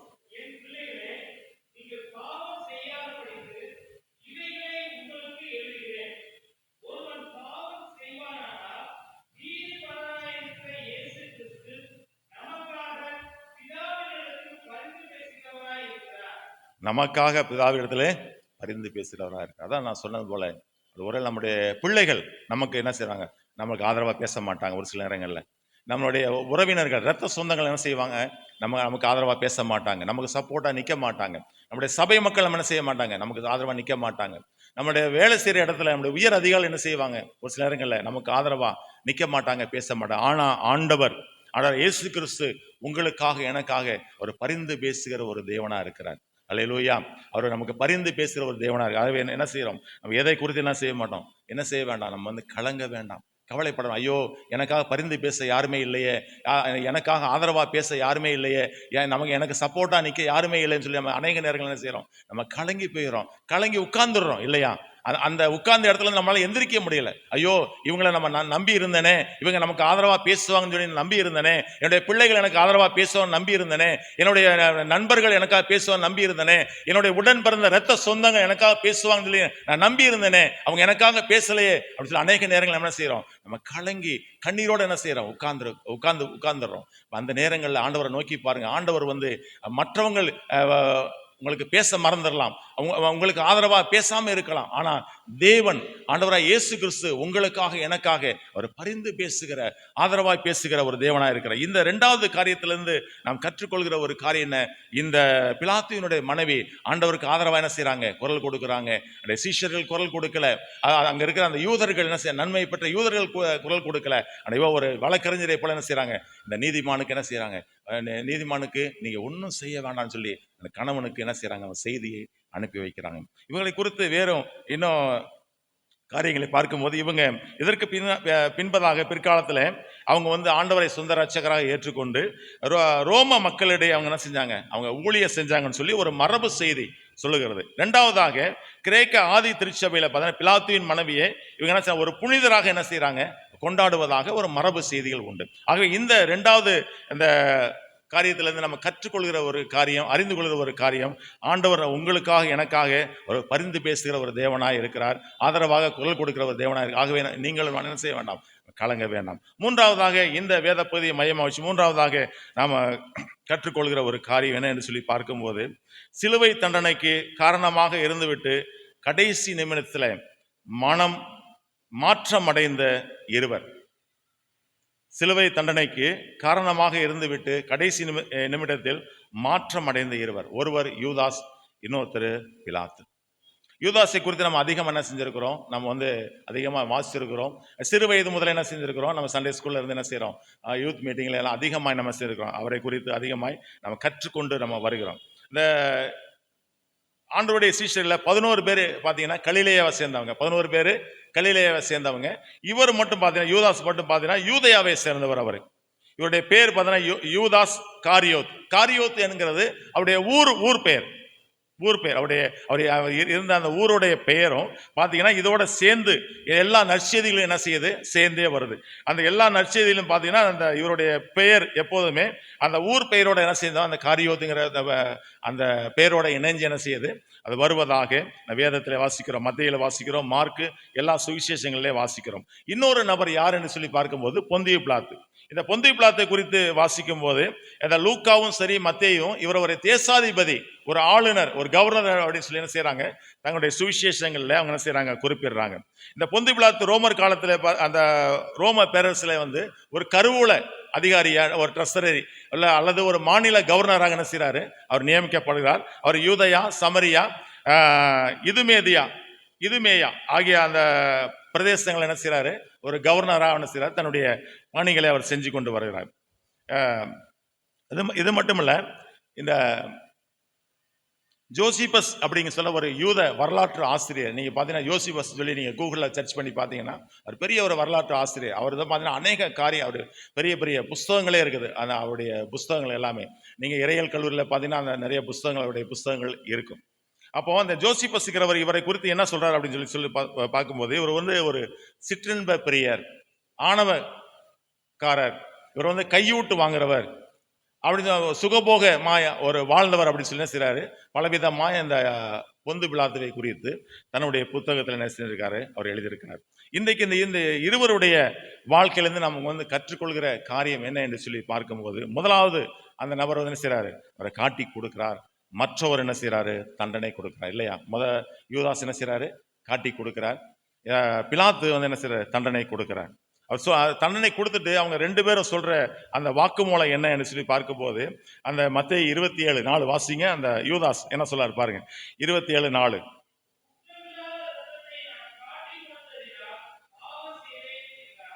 குற்றம் போதும். குற்றமில்லாத ரத்தத்தை நான் என்ன செஞ்சேன்? நான் காட்டி கொடுத்தேன் அப்படி சொல்லி என்ன செய்றாரு? அவர் சொல்றாரு. அதே மத்தேயு 27:24 வாசிங்க. பிலாத்து என்ன சொல்றாருன்னு பாருங்க.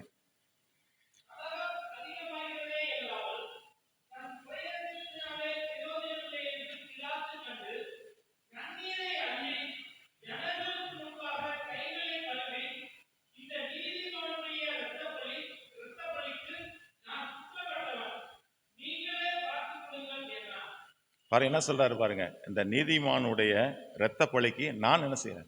நான் குற்றவாளி அல்ல, நான் பாத்திரவான அல்ல.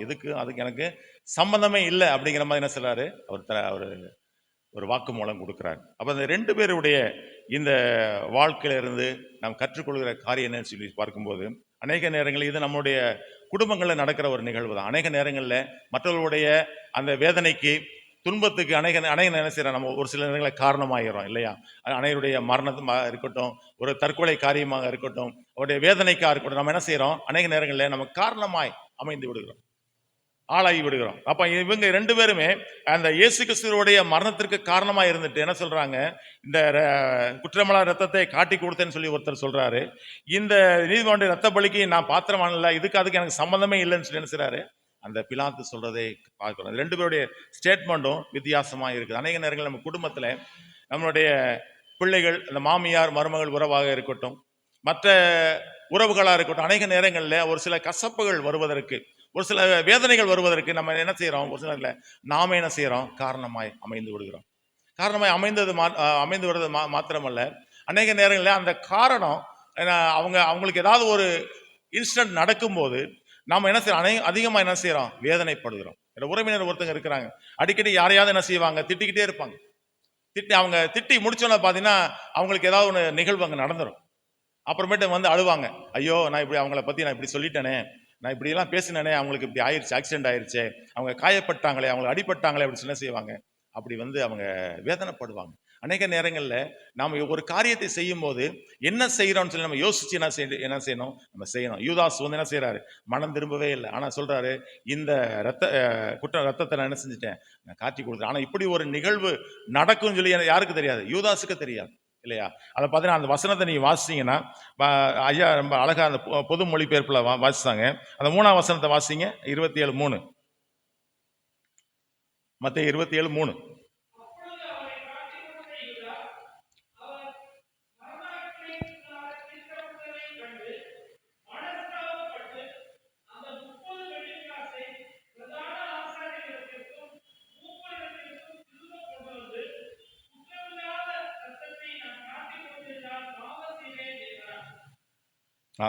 என்ன அதை பார்த்தீங்கன்னா, அவர் மரண ஆக்கினைக்குள்ளானதை தீர்க்கப்பட்டதை கண்டு, அவருக்கு இந்த மாதிரி ஒரு சம்பவம் நடக்க போதுன்னு அவருக்கு யாருக்கு தெரியாது? அவர் தெரியாது. இந்த மாதிரி சிலுவையில் அவங்க அறைய மாட்டாங்க. அவர் நினைச்சது ஒருவேளை இயேசுக்கு சிலுவையிலேருந்து தப்பிச்சிருவாரு, எப்படி வெளியே வந்துருவாரு அப்படின்னு தான் அவர் நினைச்சிருக்கலாம். இது வந்து ஒரு யூகம் தான், அது வேத வசனம் அதை குறித்து போடப்படல. ஆனால் இது தேவன் வந்து இப்படி சிலுவையில் மறிக்க வேண்டும் என்பது ஒரு தீர்க்க தரிசனம், பிதாவினுடைய சித்தம் இல்லையா? ஆனா இவர் வந்து இப்படி ஆயிடுச்சு அப்படின்னு சொல்லி என்ன செய்யறாரு? அவர் என்ன வேதனைப்பட்டு என்ன செய்யறாரு? அந்த காசெல்லாம் என்ன கொண்டு வர, எனக்கு அந்த காசு வேண்டாம் அப்படின்னு சொல்லி என்ன செய்யறாரு? கொடுத்துட்டு அவர் நாண்டு கொண்டு இறந்து போனார் சொல்லி பின் வசனங்கள் சொல்லுது. இப்ப இவர் ரெண்டு பேருடைய வாழ்க்கையிலிருந்து நீங்களும் நானும் கற்றுக்கொள்கிற, அறிந்து கொள்கிற காரியம் சொல்லி என்ன என்று சொல்லி பார்க்கும்போது, மற்றவர்களுடைய வேதனைக்கு நீங்கள் நான் என்ன செய்யக்கூடாது? காரணமாக இருக்கக்கூடாது. இன்றைக்கு அநேக நிதி நிறுவனங்கள் இல்லையா? நிதி நிறுவனங்கள் மற்றவருடைய அந்த வேதனைக்கு, தற்கொலைக்கு காரணமா இருக்குது இல்லையா? அநேக நீங்க செய்தித்தாளில் பார்த்தீங்கன்னா, அந்த நிதி நிறுவனங்கள் பார்த்தீங்கன்னா வந்து என்ன செய்யறாங்க? அந்த போன்ல அதை மிரட்டுறாங்க, வீடுகளில் வந்து மிரட்டுறாங்க. அதனால என்ன செய்யறாங்க? அவங்க சூசைட் பண்ணிக்கிறாங்க. ஆலங்குளத்தில் எனக்கு அருமையான ஒரு குடும்பம் உண்டு, நம்ம சௌராஷ்டிரா ஊழியர்களுக்கு சப்போர்ட் பண்ணக்கூடிய ஒரு குடும்பம். அவங்க வந்து அந்த அம்மா வந்து ஓசிபியத்தில் ஆசிரியராக இருந்து பணி ஓய்வு பெற்றவங்க, ரொம்ப வயசானவங்க. அவங்க அந்த ஐயா வந்து ஒரு பிரைவேட் கம்பெனியில் ஒர்க் பண்ணவங்க. அவங்களுக்கு 2 பிள்ளைகள். மூத்த பையனுக்கு வந்து கல்யாணம் ஆயிடுச்சு. அவருக்கு வந்து ஒரே ஒரு குழந்தை தான், ஒரு 8 மாதம் அல்ல அதிகபட்சம் ஒரு 12 மந்த்ஸ் இருக்கும் அந்த குழந்தைக்கு. அப்போ இவங்க என்ன பண்ணாங்க, தனியாக வந்து அவங்க குடியிருந்தாங்க நரிமேடு பகுதியில். இவர் வந்து ஒரு 2 வீலர் மெக்கானிக். இவர் என்ன பண்ணியிருக்கிறார் அப்படின்னா, தன்னுடைய மைத்துனருக்கு ஜாமீன் கையெழுத்து போட்டு பணம் வாங்கி கொடுத்துருக்கிறார். அப்போ பணம் வாங்கி கொடுத்தோன்னா அந்த மைத்துனர் என்ன பண்ணிட்டாரு, அந்த பணத்தெல்லாம் எடுத்துட்டு திருப்பூருக்கு போயிட்டார். அப்போ அந்த கடன் கொடுத்தவங்க என்ன பண்றாங்க, டெய்லி காலையில வந்து 6 மணிக்கு வந்து வீட்டை வந்து தட்டுறாங்க. டெய்லி வந்து தட்டிட்டு அவன் தெரியுமில்ல உங்களுக்கு, கடன் கொடுத்தவங்க எப்படி பேசுவாங்க அப்படின்னு சொல்லி, நம்ம மரியாதை குறைவா, தரக்குறைவா, தகாத வார்த்தைகள் என்ன செய்யறாங்க, பேசி டெய்லி என்ன செய்யறாங்க, வந்து அவங்கள வந்து வேதனைப்படுத்திக்கிட்டே இருக்கிறாங்க. ஒரு குறிப்பிட்ட நாள் வந்து அவங்களால அந்த இதை தாங்க முடியல. இதை வெளியவும் என்ன சொல்லலை, அவங்க பெற்றோர்கிட்ட சொல்லலை. ஏதாவது ஒரு காரியம் என்னன்னா, அவங்க பெற்றோர்கிட்ட சொல்லியிருந்தா அவங்க ஏதோ ஒரு வகையில் என்ன செஞ்சிருப்பாங்க, அவங்களுக்கு உதவி செஞ்சிருப்பாங்க. என்ன பண்ணாங்க அப்படின்னா, அந்த கை குழந்தையும் என்ன அதை விட்டுட்டு இவங்க 2 பேருமே ஹஸ்பண்ட் ஒய்ஃப் சூசைட் பண்ணிக்கிட்டாங்க. இது ஒரு நடந்த உண்மை சம்பவம். இது ஒரு 7-8 வருஷம் முன்னாடி நடந்த உண்மை சம்பவம் நரிமேடு பகுதியில். பார்த்தா எவ்வளவு வேதனை பாருங்க. இதுக்கு காரணம் யாரு அப்படின்னா, அந்த நிதி நிறுவனங்கள் அந்த பணம் கொடுக்குறாங்க பாருங்க, அவங்களுடைய அந்த ப்ரெஷர். அநேக நேரங்களில் அவங்க என்ன பண்றாங்க, நம்மளை வேதனைப்படுத்த, அதை தற்கொலைக்கு நேரம் என்ன செய்யறாங்க, தூண்டுறது. அவங்களுக்கு என்ன, அவங்க கொடுத்த பணம் என்ன செய்யணும், வட்டியோட திரும்ப வரணும். அவங்க சாப்பிட்றாங்க, சாப்பிடல, அவங்க வீட்டு வாடகை கொடுக்குறாங்க, கொடுக்கல, என்ன வேணா எப்படியே இருக்கட்டும், எங்களுக்கு தேவையான செய்யணும் பணம் வட்டியோட. நீங்க 1 லட்சம் வாங்கினீங்க அப்படின்னா திரும்ப நீங்க 3 லட்சம் என்ன செய்யணும், நீங்க திரும்ப கொடுக்கணும். இதுதான் இன்னைக்கு வந்து மதுரைக்குள்ள இருக்கிற அந்த ஒரு நிலவரம்.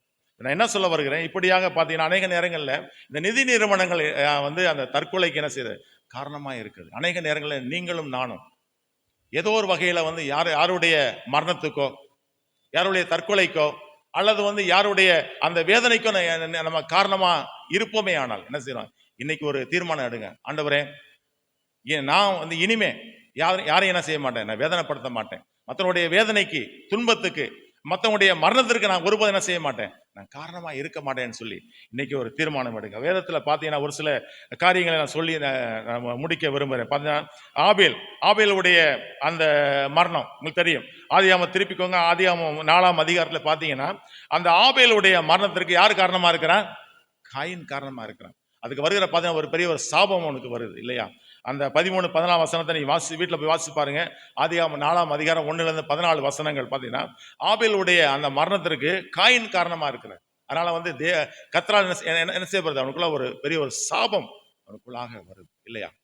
அதே மாதிரி பார்த்தீங்கன்னா அந்த 1 ராஜாக்கள் 21ஆம் அதிகாரம் நீங்க அந்த 1-19 வசனங்களை நீங்க வாசிங்க அப்படின்னா, அந்த நாபோத்துங்கிற ஒரு நபரை குறித்து, நாபோத் ஆகாப் ராஜா, அந்த காரியங்களை குறித்து உங்களுக்கு தெரியும். அவருக்கு வந்து ஒரு திராட்சை தோட்டம் இருக்குது, அதை எப்படியாவது அபகரிக்கணும்னு நினைச்சாரு அந்த ஆகாப் ராஜா நினைக்கிறாரு. ஆனா அவர் என்ன சொல்றாரு, இது என்னுடைய வந்து பூர்வீக சொத்து, இதை நான் என்ன செய்ய மாட்டேன், கொடுக்க மாட்டேன்னு சொல்ல உடனே எஸ்எப்பேல் மூலமா என்ன செய்யறாரு, ஒரு பெரிய ஒரு இதை பண்றாரு. பொய்யான அந்த ஆட்களை நியமிச்சு அவரை கல்லறிஞ்சு என்ன செய்யறாங்க, அந்த ராஜாவுக்கு விரோதமா செயல்பட்டான்னு சொல்லி கல்லறிஞ்சு என்ன செய்யறாங்க, கொல்றாங்க. கொன்ன உடனே அது என்ன நடக்குது, அந்த வசனத்தை வாசிங்க. 1 ராஜா 21ஆம் அதிகாரம் 18-19 வசனங்கள். 18-19.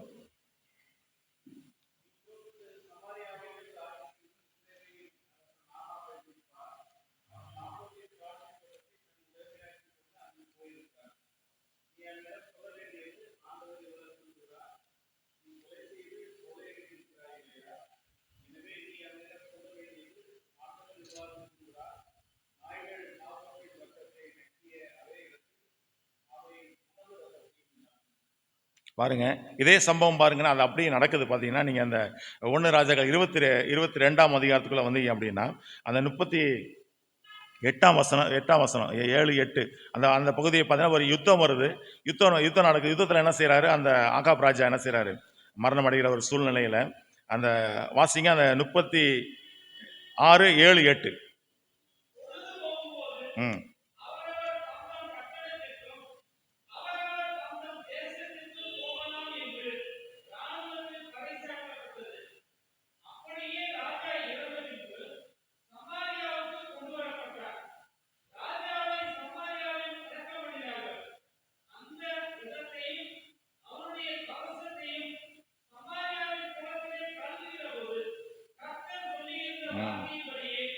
நாய்கள் பாருங்க எப்படி பார்த்தீங்களா.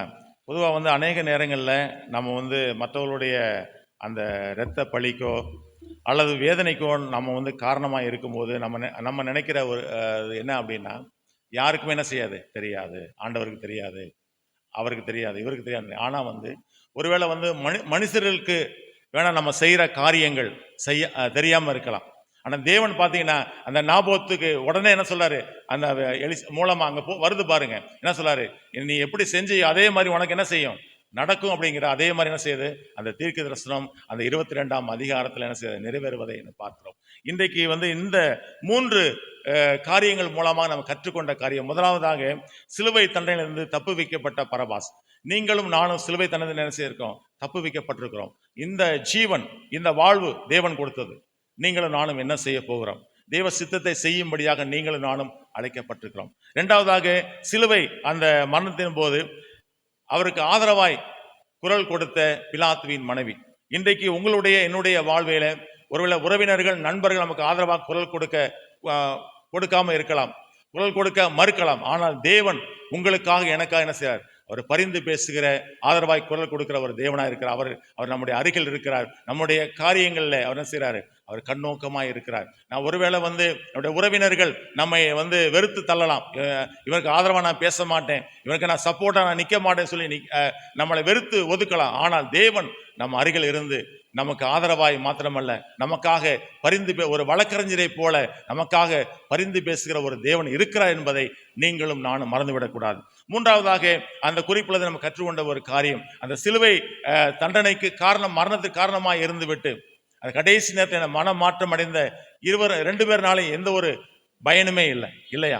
பயனுமே. ஒருத்தர் வந்து அவரை தற்கொலை நாண்டு கொண்டு இறந்து போகிறார். இன்னொருத்தர் என்ன ஆனார் அப்படின்னு தெரியல. ஆனா வந்து அவரை குறித்து ஒரு சில வரலாற்று குறிப்புகள் என்ன சொல்லுது அப்படின்னு சொல்லி பார்க்கும்போது, பிற்காலத்துல அந்த பிலாத்து எங்க தண்ணியை பார்த்தாலும் அவர் கையை கழுவிக்கிட்டே இருந்தார் அப்படின்னு சொல்லி ஒரு சில மரபு செய்திகள் சொல்லுது.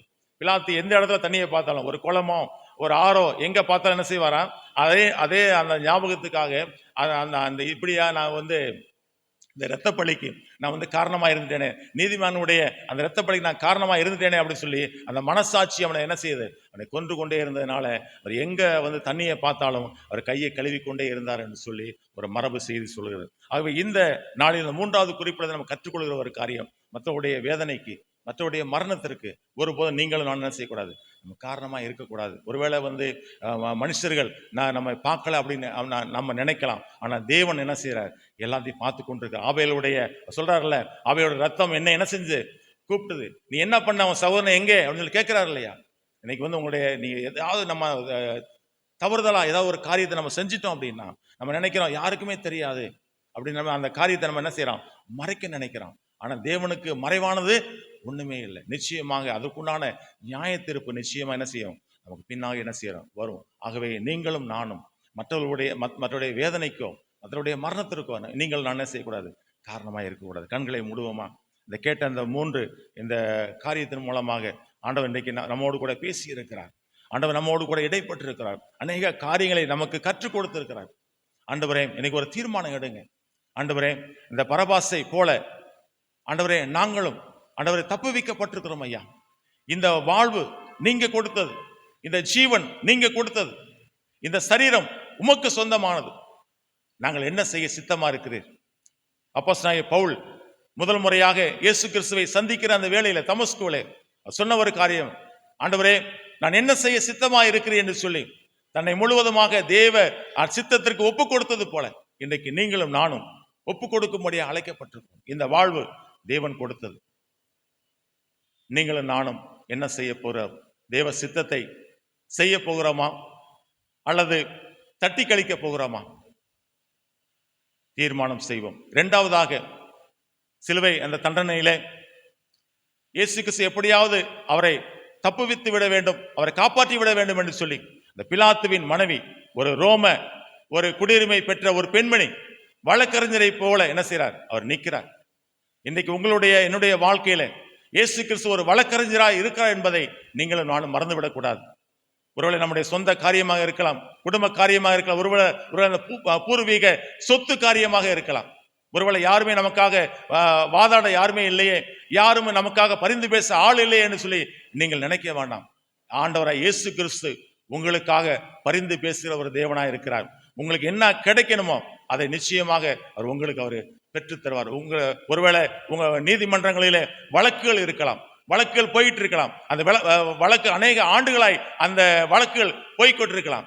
ஆனால் அந்த வழக்குல ஒரு தீர்வு இல்லையே, ஐயோ இந்த வழக்கு எப்பதான் முடியும், இதற்கு ஒரு தீர்வு இல்லையா, இதற்கு ஒரு முடிவு இல்லையா அப்படின்னு சொல்லி நீங்க எதிர்பார்த்து காத்து கொண்டிருக்கலாம்.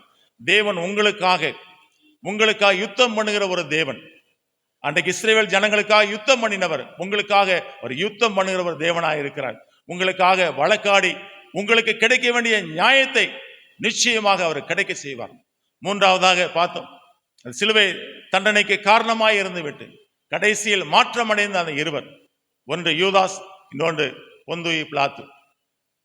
நம்மளுடைய வாழ்க்கையில மற்றவருடைய மரணத்திற்கோ மற்றவருடைய வேதனைக்கோ நீங்களும் நானும் காரணமாய் இருக்கக்கூடாது. நீங்களும் நானும் அன்பு செலுத்தும்படியாய் அழைக்கப்பட்டவர்கள்.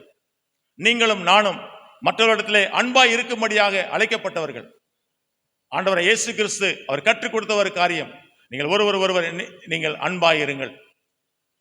ஆண்டவர் இன்றைக்கு நம்ம இடத்துல ஒரு அன்பை எதிர்பார்க்கிறார். குடும்ப உறவுகளிடையே ஒரு அன்பை அவர் எதிர்பார்க்கிறார்.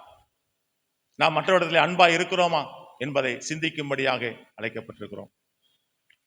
நல்ல பிதாவே, இந்த நல்ல நாளிலே இந்த மாலை வேலைக்காக நன்றியோடு உள்ளத்தின் ஆழத்திலிருந்து உம்மை நாங்கள் துதிக்கிறோம், நாங்கள் சோஸ்தரிக்கிறோம். கர்த்தாவே, இந்த மத்தேயு 27ஆம் அதிகாரத்திலிருந்து அநேக காரியங்களை நாங்கள் அறிந்து கொள்வதற்கு கற்றுக்கொள்வதற்கு உதவி செய்தீர். பரபாஸ் மற்றும் ஆண்டவரே அந்த பிலாத்துவின் மனைவி யூதாஸ், பொந்தி பிலாத்துவினுடைய வாழ்க்கையிலிருந்து அநேக காரியங்களை ஆண்டவரை நாங்கள் கற்றுக்கொள்ள எங்களுக்கு உதவி செய்தீர். அப்பிரயோஜனமான ஊழியக்காரர் சொல்லதை சொல்லி நான் கடந்து போகிறேன். விளைய செய்கிற தேவன் கேட்டவருடைய உள்ளத்திலே நீர் விளைய செய்வீராக, கிரியை செய்வீராக. சபை உருவானவருக்காக, அன்பானவருடைய பிள்ளைகளுக்காக நாங்கள் செபிக்கிறோம். சபை மூப்பர்களுக்காக, குடும்பத்திற்காக செபிக்கிறோம். மற்றும் அருமையான வயதான அம்மாமார்களுக்காக செபிக்கிறோம். ஆண்டவரே, ஒவ்வொருவரையும் கர்த்தர் பேர் பேராய் என் தேவன் ஆசீர்வதிப்பீராக. வந்தால் ஒருவராது வெறுமையாய் சென்று விடாதபடிக்கு உடைய வீட்டின் நன்மையினாலே கர்த்தர் நிரப்பி அனுப்ப வேண்டுமா நாங்கள் செபிக்கிறோம். இயேசு கிறிஸ்துவின் வல்லமையுள்ள நாம் செபிக்கிறோம். செபம் கேளும் எங்கள் பரிசுத்தமுள்ள பிதாவே, ஆமென்.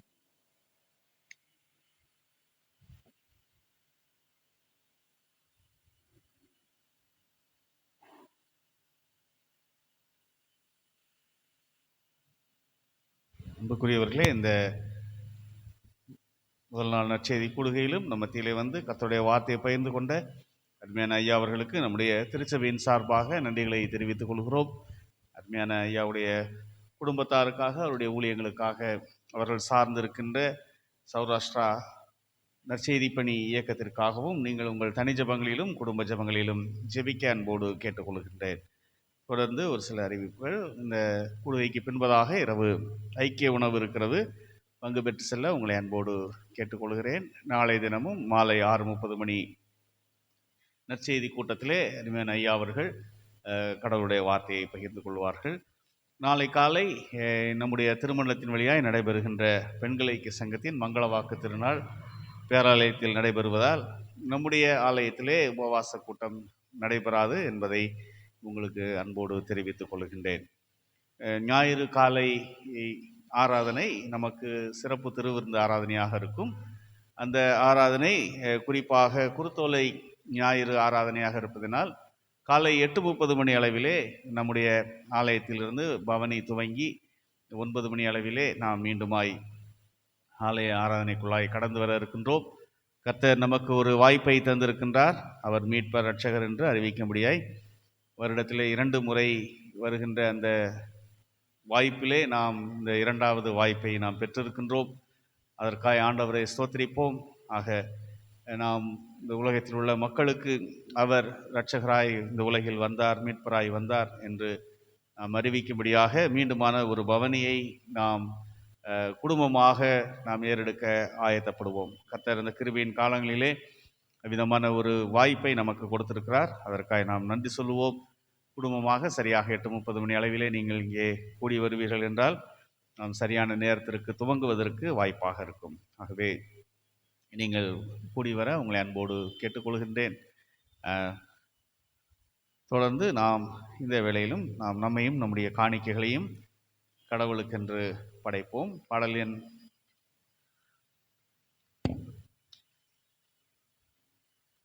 27 தத்தமாய் தந்தேன் எந்தனையே நித்தமும் முந்தனின் சேவைக்கே என்ற பாடலை பாடி நம்மையும் நம்முடைய காணிக்கைகளையும் கடவுளுக்கு என்று படைப்போம். பாடல் எண் 27.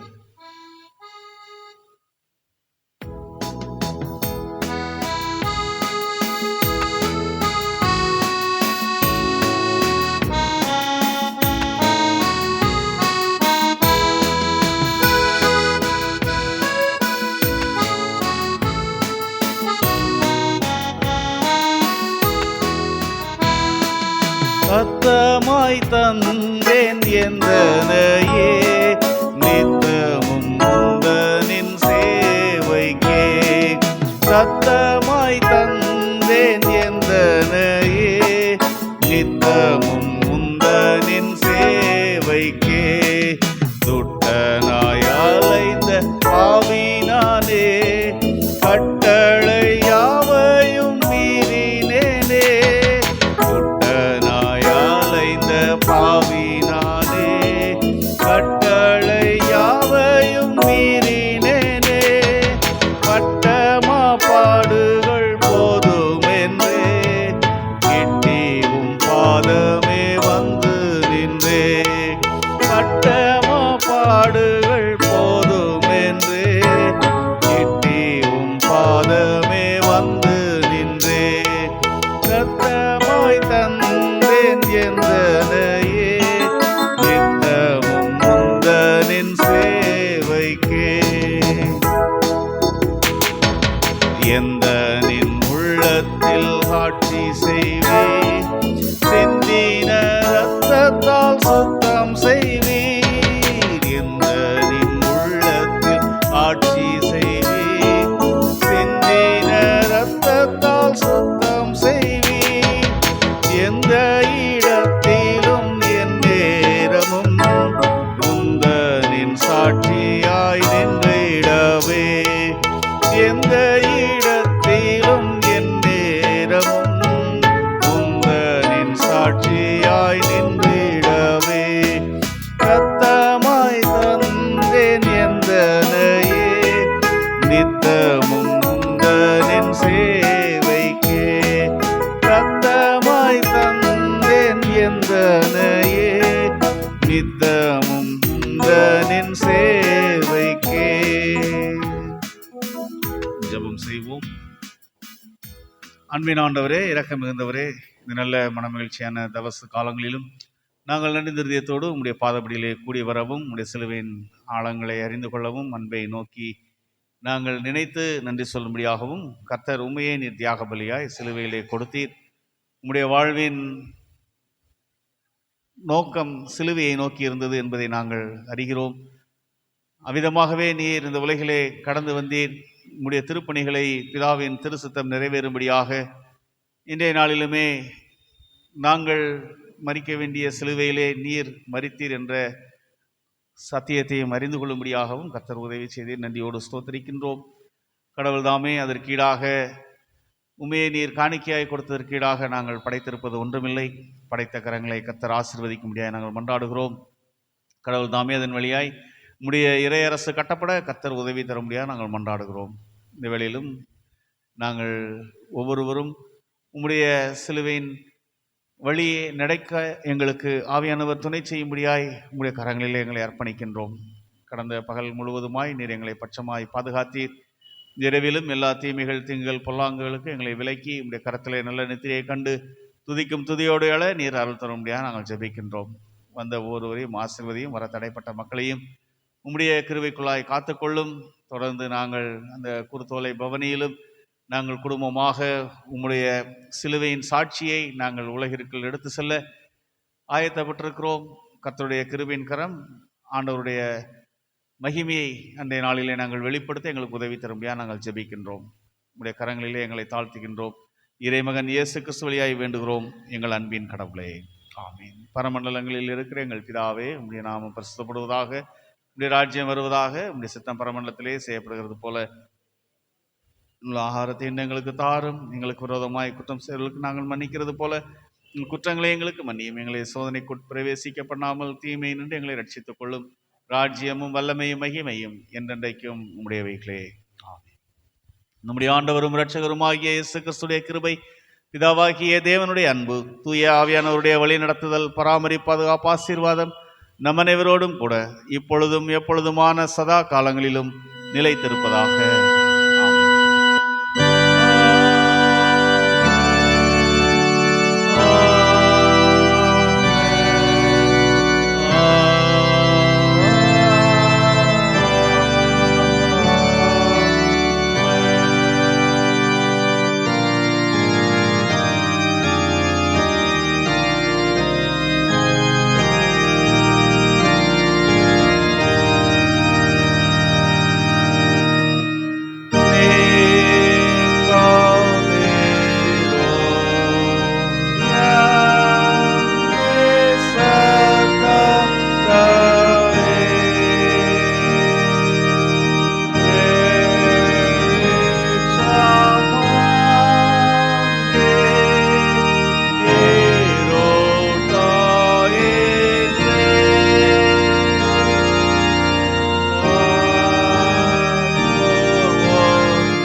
சங்கீதக்காரனோடு சேர்ந்து நாம் ஆண்டவரை ஸ்தோத்தரிப்போம். என் ஆத்துமாவே கர்த்தரை ஸ்தோத்திரி, என் முழுவதுமே அவருடைய பரிசுத்த நாமத்தை ஸ்தோத்திரி.